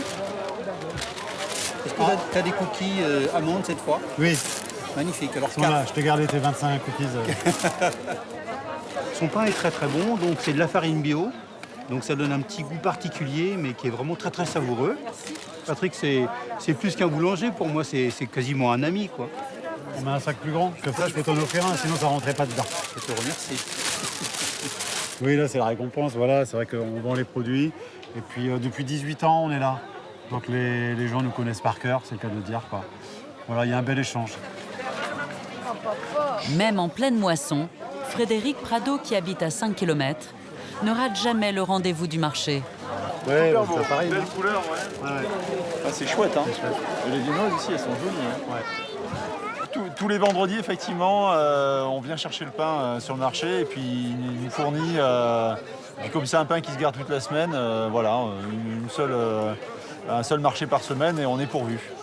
Ah, ça c'est magnifique. C'est vraiment ça que j'aime. Une mie légèrement colorée, mais pas trop. Un bel alvéolage, du moelleux, beaucoup de moelleux. Et puis, pour moi, c'est surtout l'odeur. Hein. L'odeur, forcément le goût qui va avec. Voilà, ça c'est ce que j'aime. Mais ce qui est fabuleux avec Patrick, c'est qu'effectivement la boucle se boucle. On arrive au bout, c'est-à-dire aux produits gustatifs, j'ai envie de dire, même un peu gastronomiques, mais à la portée de tous quand même. Voilà, donc là c'est vraiment l'aboutissement. Ok, merci Fred. Ah, merci. À bientôt. À bientôt. Porte-toi bien. Faire ce qu'on aime, avoir du plaisir dans ce qu'on fait, puis arriver à en vivre. Voilà, simplement. C'est ça le bonheur. Alors, 5 et 10. Bonne journée. When I look at you, I can see your dreams as clear as sunbeams. I can see your dreams as clear as sunbeams, sunbeams. Nous quittons la Dordogne pour reprendre la direction du Lot. Sur la route du plateau, nous retrouvons Sandra, l'animatrice du Pays d'Art et d'Histoire. You and me will be free, there's nothing we can do. On est sur le rebord du Causse. Et puis on voit bien que le paysage en fait, est en train de se découper, donc de descendre vers la vallée. Il y a un étagement en fait. Et on voit les prés, la Dordogne qui a tracé son lit, les corniches. C'est magnifique. La variété, la diversité des paysages, c'est ce qui me touche le plus.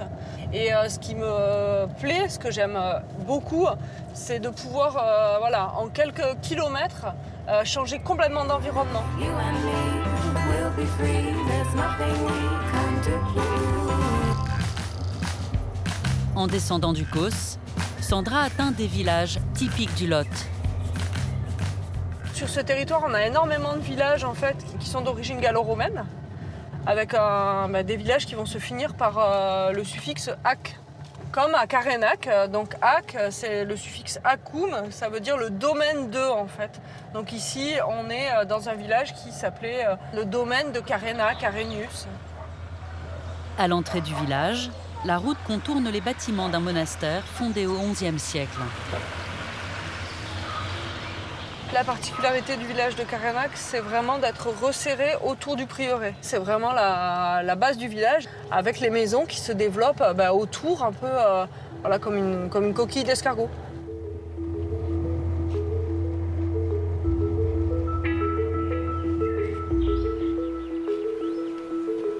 Pour pénétrer dans le monastère fortifié, Sandra franchit l'unique porte d'entrée. Alors on rentre ici à l'intérieur du prieuré, de la cour du prieuré de Carénac, autour de laquelle en fait, sont concentrés l'ensemble des bâtiments monastiques. Cette église, donc Saint-Pierre de Carénac, Elle est particulièrement remarquable et connue à cause de son tympan, en fait, qui date de la seconde moitié du XIIe siècle et qui est magnifique, entièrement sculpté. Si on regarde l'ensemble des personnages, ils sont tous assis dans des positions différentes.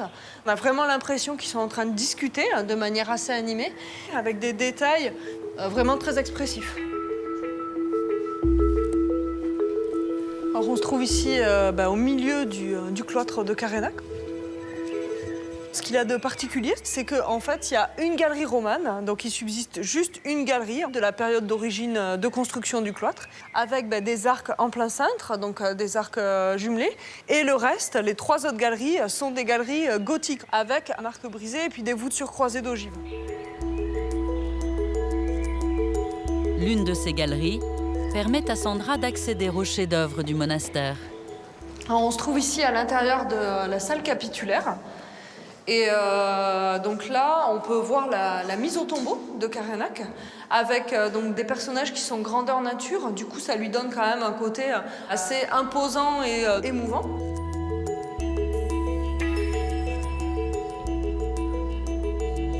Cette mise au tombeau, elle date de la fin du XVe siècle. Elle était entièrement polychrome, donc on voit encore des traces de polychromie sur le bras du Christ. Mais malheureusement, en fait, la polychromie a été grattée. La Vierge, elle est en train vraiment de s'effondrer, donc c'est pour ça qu'elle est soutenue par Saint Jean et puis une Marie. Le sculpteur a voulu vraiment rendre en fait cette émotion à travers la sculpture. Donc on voit notamment les doigts de Saint Jean qui passe sa main sous le voile de la Vierge pour rendre ce moment en fait tendre.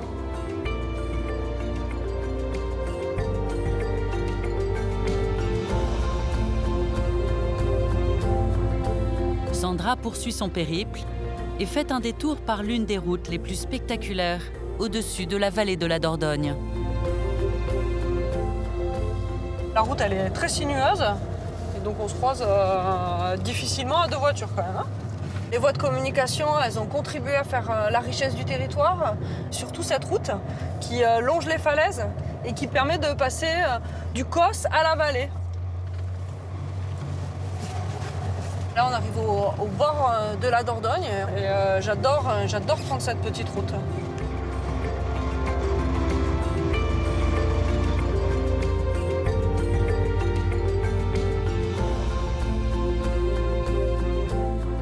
Sandra arrive dans une cité fondée au XIIe siècle, sur la route commerciale du sel. Martel est appelée la ville aux 7 tours.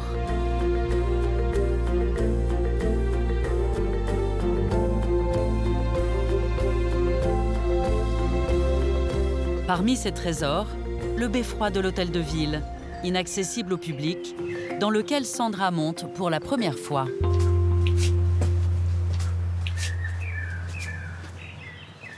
Cette ville de Martel, je la connais par cœur parce que j'y ai vécu toute mon enfance.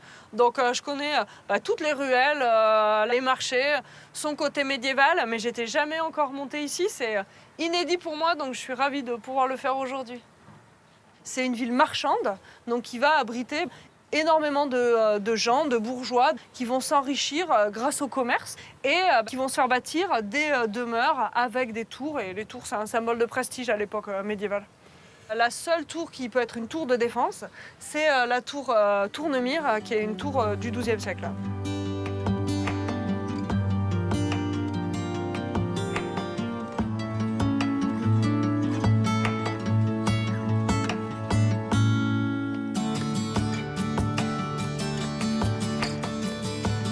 À quelques kilomètres de Martel, Sandra Poignant va à la rencontre d'une association qui se mobilise pour sauver les vestiges du château de Taillefer, un gardien de la vallée de la Dordogne. C'est extrêmement important que les associations se mobilisent pour du patrimoine comme celui-là, parce que ce château en fait n'est ni classé ni inscrit, donc il est d'autant plus fragile que il n'a pas de mesures de protection. Donc le travail que fait l'association est vital en fait pour un monument comme ça. Quand on arrive ici, ce qui est vraiment extraordinaire, c'est la vue qu'on peut avoir à 180 degrés. Donc on est posé en fait sur le rebord du Causse de Gramat. On voit la Dordogne à nos pieds et puis ensuite tout le paysage qui s'étend devant nous. Ce château vraisemblablement contrôlait un port sur la Dordogne, qui était un port pour le commerce du sel, un port et sans doute un chemin. Voilà, on est une dizaine là, à peu près à travailler, à nettoyer les lierres sur les parties basses. On s'en tient à ce travail-là parce que les parties en élévation sont déjà plus à risque, donc on ne peut pas trop intervenir, mais ça permet de dévégétaliser correctement le site. Voilà. Marc Calès a créé l'association il y a 2 ans pour sauver ce patrimoine remarquable. Le château de Taillefer a un fort intérêt architectural. Il n'a sans doute pas été modifié depuis le XIIIe siècle. Donc on a beaucoup de chance. On le découvre voilà, sans restauration, complètement vierge et avec tous ces murs qui sont encore, même s'ils sont abîmés, voilà, qui n'ont pas été transformés au fil du temps. Donc on a une première partie ici, effectivement, habitation. Il y avait un plancher en partie haute et des cheminées au-dessus, on les voit encore aujourd'hui. Et une partie qui est orientée au sud, l'endroit effectivement où le risque pouvait venir par rapport à des assaillants éventuels, où on a une partie qui est fortifiée avec des trous d'arbalète et une chambre forte qui permet de se prémunir effectivement des risques extérieurs. L'endroit, il est beau comme il est. C'est un côté mystérieux parce que l'histoire, on ne la connaît pas, et c'est des hypothèses aujourd'hui. Et ce mystère-là fait partie du site et fait partie de la beauté du site. On a débuté un travail là pour nettoyer cette partie naturelle au niveau de la petite falaise là, qui domine le village de Gentrac. Et donc, voilà, des membres de l'association travaillent en bas. Parmi eux, le maire de la commune. Ce château, il est apprécié de tous. Il est connu par beaucoup de gens qui viennent s'y promener. C'est un peu le rendez-vous des amoureux. C'est la balade du dimanche. Donc c'est quelque chose qui a du sens pour les gens ici. Et je suis content que les gens se rattachent à l'association. Ça crée du lien. C'est un attachement aussi des gens de la commune à ce château. Une réappropriation en fait de ce lieu. C'est important ces rassemblements, cette envie de remettre le patrimoine en valeur. C'est une rencontre, parce que Gentrac est un village petit, et ça met un petit peu d'animation, de convivialité, c'est important aussi.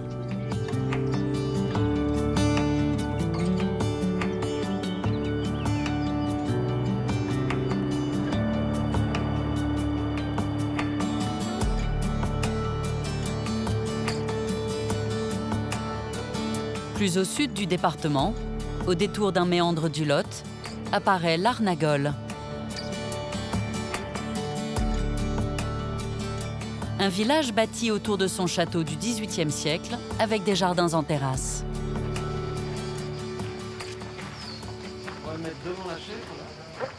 Ce matin, le portail qui permet d'accéder au jardin retrouve sa place d'origine. Doucement. Oui, allez, directement, t'as raison. Il faut encore le pousser un peu plus si tu peux. Oui. Nickel. Ça passe là? C'est passé. Voilà, bon, on va le laisser comme ça. C'est Étienne de Froment, un compagnon ferronnier de la région, qui a été chargé de cette restauration. Bon, il y a un travail artistique et en même temps, c'est une mécanique de précision. C'est un travail quand même qui était intéressant, surtout au niveau du fronton. Je me suis amusé à restaurer tout ça. C'est vrai que c'est délicat de restaurer quelque chose qui a été fait il y a 250 ans à peu près, de retrouver les manières de travailler de cette époque-là.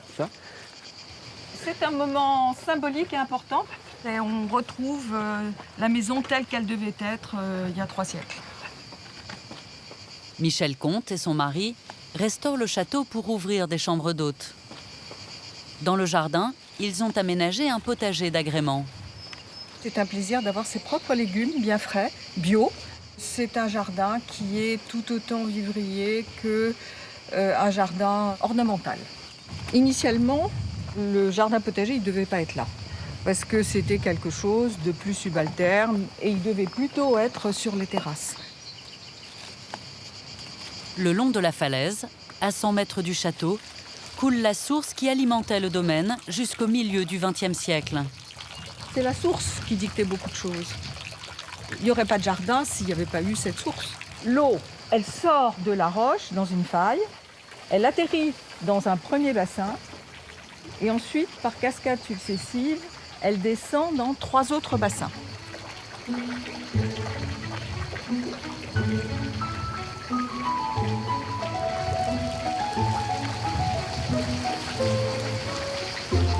Si les jardins sont aujourd'hui terminés, à l'intérieur, les rénovations continuent. Les décors de l'entrée sont toujours en travaux, mais les gypseries du salon d'apparat viennent tout juste d'être achevées. Elles encadrent un ensemble remarquable de 8 toiles. On va l'installer, donc on s'y met les deux. Comme ça, hein. Ouais. On y va doucement. On y va doucement. Ce matin, la restauratrice et son assistant viennent repositionner l'une de ces œuvres à laquelle ils ont redonné tout son éclat. Ah oui, les couleurs. Voilà. Oui.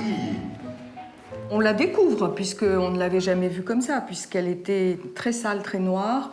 Le tableau, il a complètement repris vie, le cheval, le drapé rose. J'aime bien cette harmonie de rose et vert, c'est presque à la mode. Pour Michel Comte, l'accrochage de la toile est une étape importante. Progressivement, on voit la réalisation de notre projet qui avance parce qu'on est passé par des moments quelquefois difficiles. La maison était en très très mauvais état. Il y avait énormément de choses à faire. Donc une fois le gros fait, c'est-à-dire les toitures, les charpentes, les fenêtres, etc., les décors, c'est quand même ce qui est le plus attrayant. Il y a un gros travail de remise en vie, plutôt que de dire en valeur, de remise en vie de tous les détails. Et cette pièce est une des celles qui est le plus aboutie. La restauration met en évidence un détail étonnant qui prouve que ces toiles ont été retaillées pour s'insérer dans les décors de plâtre.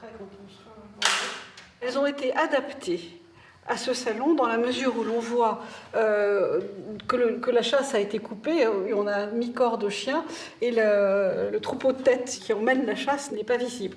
D'où viennent-elles? Ça, nous n'en avons pas trace. C'est une toile de belle facture. Quand vous voyez la façon dont les choses sont traitées, peintes, etc., on voit qu'il y a une habileté manuelle. La pâte est là. Elle prend bien la lumière, elle a sa place, donc c'est un pas supplémentaire dans la progression de la restauration de cette pièce. C'est un grand plaisir de voir renaître quelque chose. C'était le projet quand même. Le château est maintenant prêt à accueillir ses premiers hôtes.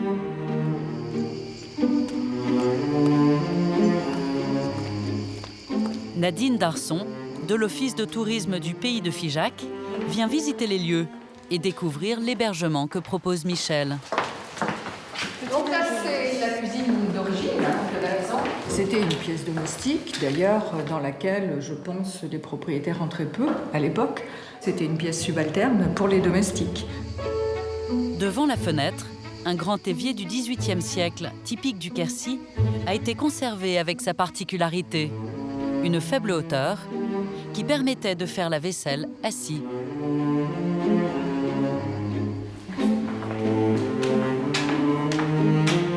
La visite se poursuit au premier étage, où se trouvaient les chambres nobles.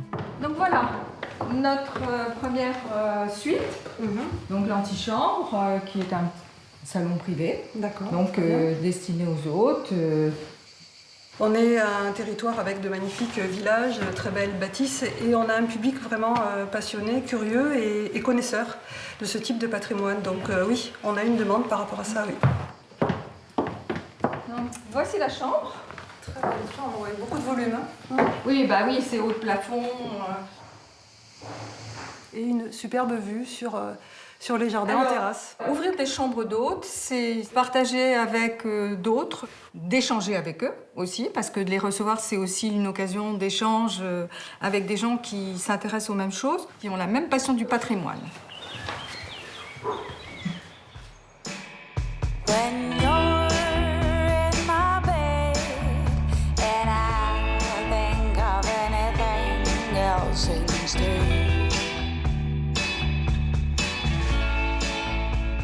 Dans les plateaux calcaires du Lot, l'eau a façonné des formes géologiques étonnantes.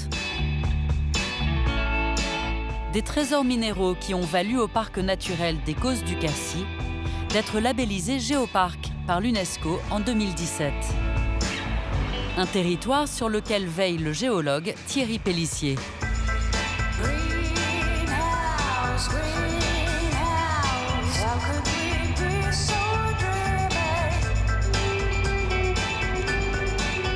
Ces paysages, c'est mon cadre de vie depuis mon enfance et je suis intimement lié à ces rochers, à ces falaises, à ces couleurs, à cette végétation aussi, parce que bon, il y a le minéral, mais il y a aussi tout ce qui vit là-dedans.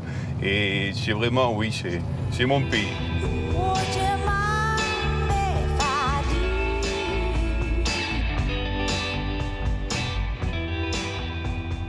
Alors le paysage qu'on a sous les yeux, c'est en fait la vallée du Lot qui entaille le plateau calcaire qu'on appelle le Causse. Et on a vraiment l'interface entre les deux, deux mondes géologiquement différents et culturellement aussi, parce que depuis très longtemps, il y a disons, un conflit amical entre les Caussignols, les habitants du plateau, et les Ribeirols, ceux qui habitent au bord de l'eau, en bas. Je suis au départ un homme du plateau, mais mon épouse est de la vallée, ce qui prouve qu'on peut toujours trouver un terrain d'entente. Thierry nous conduit au bord du canyon de l'Alzou, dans la région de Rocamadour.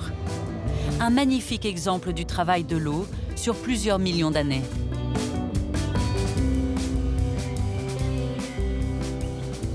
Ici, la rivière a été suffisamment puissante pendant un certain temps pour entailler petit à petit la surface du plateau et pour donner ce canyon avec ce très très beau méandre qu'on voit ici. Alors, les strates, c'est d'abord quand il y avait la mer autrefois qui a déposé des calcaires différents. C'est le grand canyon local, alors disons qu'on n'est pas à 1000 mètres de profondeur, un peu moins, mais c'est effectivement un élément marquant du paysage des Côtes du Quercy.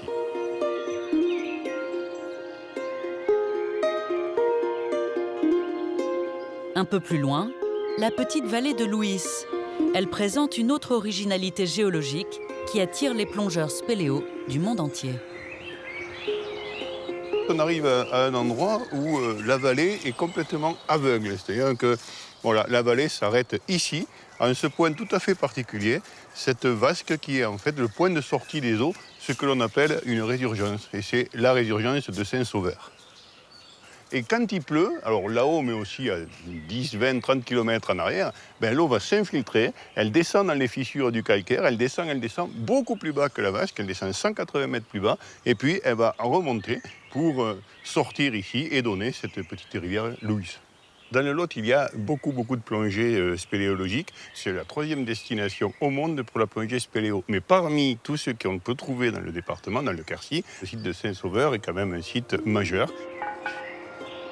Jean-Pierre Couloumi est un plongeur chevronné. Il habite Brive et s'entraîne ici très régulièrement.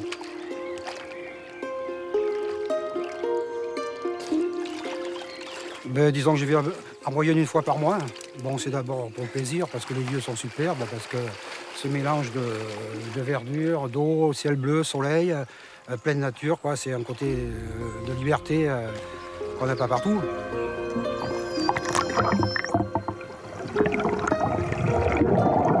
Ça y est, dès qu'on est dans l'eau, on est ailleurs, dans un autre monde, quoi. Déjà, on est en apesanteur. Ensuite, la vision de la roche, des formes différentes, de la galerie.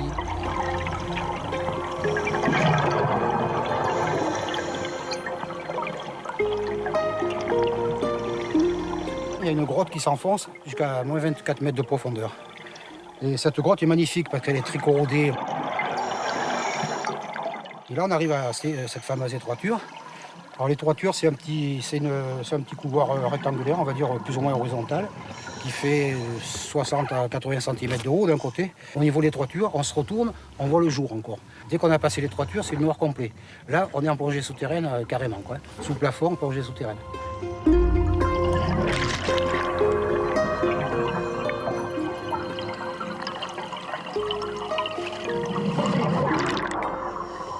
J'adore le coin parce que je le connais depuis très longtemps.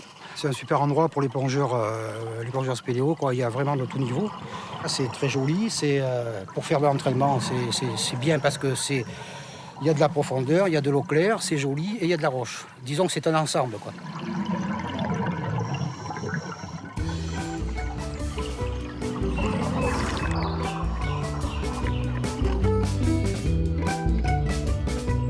Thierry Pellissier reprend la route du plateau vers le sud, là où apparaissent les curiosités géologiques les plus étonnantes du Quercy, les igues.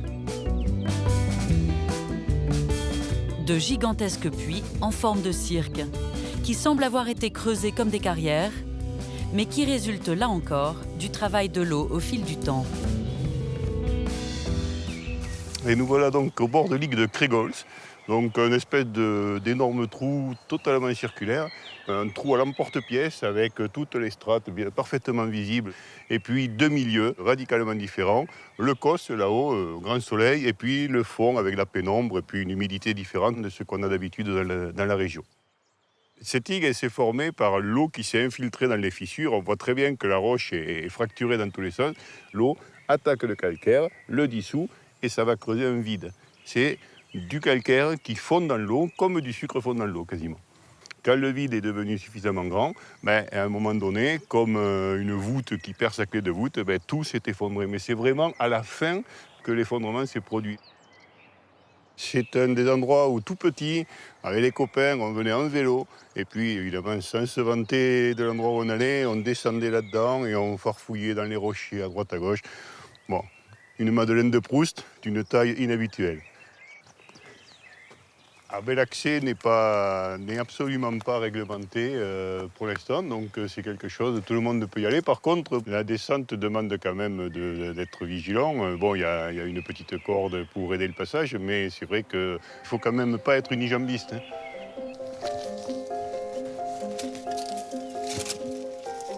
Thierry descend régulièrement à 40 mètres au fond de l'Igue pour s'assurer qu'aucune activité ne mette en danger la fragilité du site.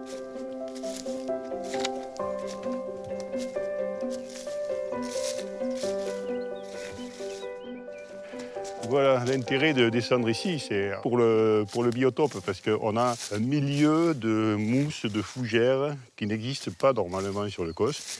On a une grosse diversité de mousses. Si on regarde, on a celles qui sont ici, qui pendent sur les branches, mais on en a d'autres. Par exemple, si on regarde ici, on voit très bien qu'on a au moins deux autres espèces. Il y en a une qui est là, avec un port relativement élevé. Il y a celle-là qui a colonisé, en fait c'est un bout de bois mort, mais elle a colonisé dessus.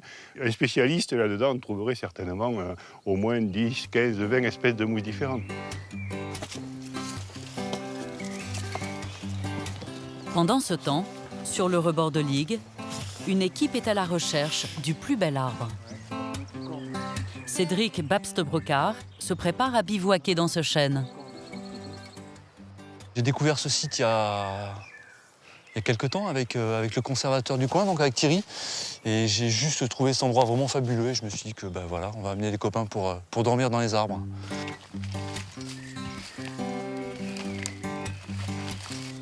Donc je viens ici parce que c'est le parc naturel. C'est un site qui est protégé. Donc en termes d'accès, je suis un grand privilégié. Et donc voilà, c'est vraiment mon but de faire découvrir le parc à un petit groupe d'amis, et tout en laissant ça clair, propre. Salut Cédric. Alors, t'as choisi cet arbre? Pourquoi? Oui, c'était le plus beau du coin, vu que c'est un peu du Causse et que les arbres sont pas très gros. C'était vraiment le plus joli, celui-là. D'accord. Le patrimoine, il est fait pour vivre, il n'est pas fait pour être mis sous cloche. Donc avoir de l'activité, c'est quelque chose de très très important. Ça permet aussi aux gens de découvrir et d'être sensibles à la protection en même temps. Et celui qui est monté dans cet arbre dormir, à mon avis, il ne laissera pas traîner ses papiers gras n'importe où.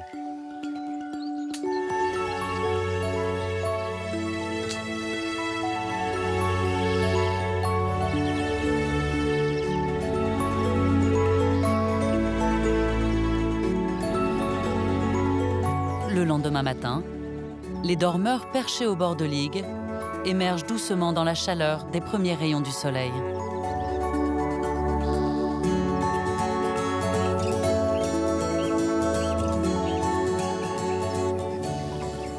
Ah, il est bien chaud là. Et tu as toutes les petites gouttelettes de brume, tu sais, quand t'es en bas là. Ouais. Toutes les petites gouttelettes de brume qui volent.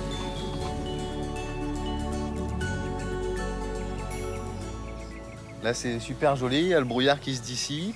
On en voit un petit peu sur la vallée en contrebas là, qui reste encore sur le bas de la vallée. On commence à voir les Causses en face, de l'Ozès, tout ça. Et puis du niveau où on a vraiment un prolongement sur la vue jusqu'à, je pense, une bonne dizaine de kilomètres facilement.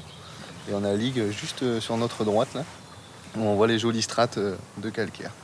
La lumière là, de fin d'été, début d'automne, et avec la fraîcheur matinale, et dès que les rayons du soleil sortent, on sent bien la chaleur. Le bivouac que j'ai l'habitude, dans les arbres par contre c'est vraiment une première et c'est une sensation vraiment de légèreté là, suspendue, c'est très agréable. On a bien dormi quoi.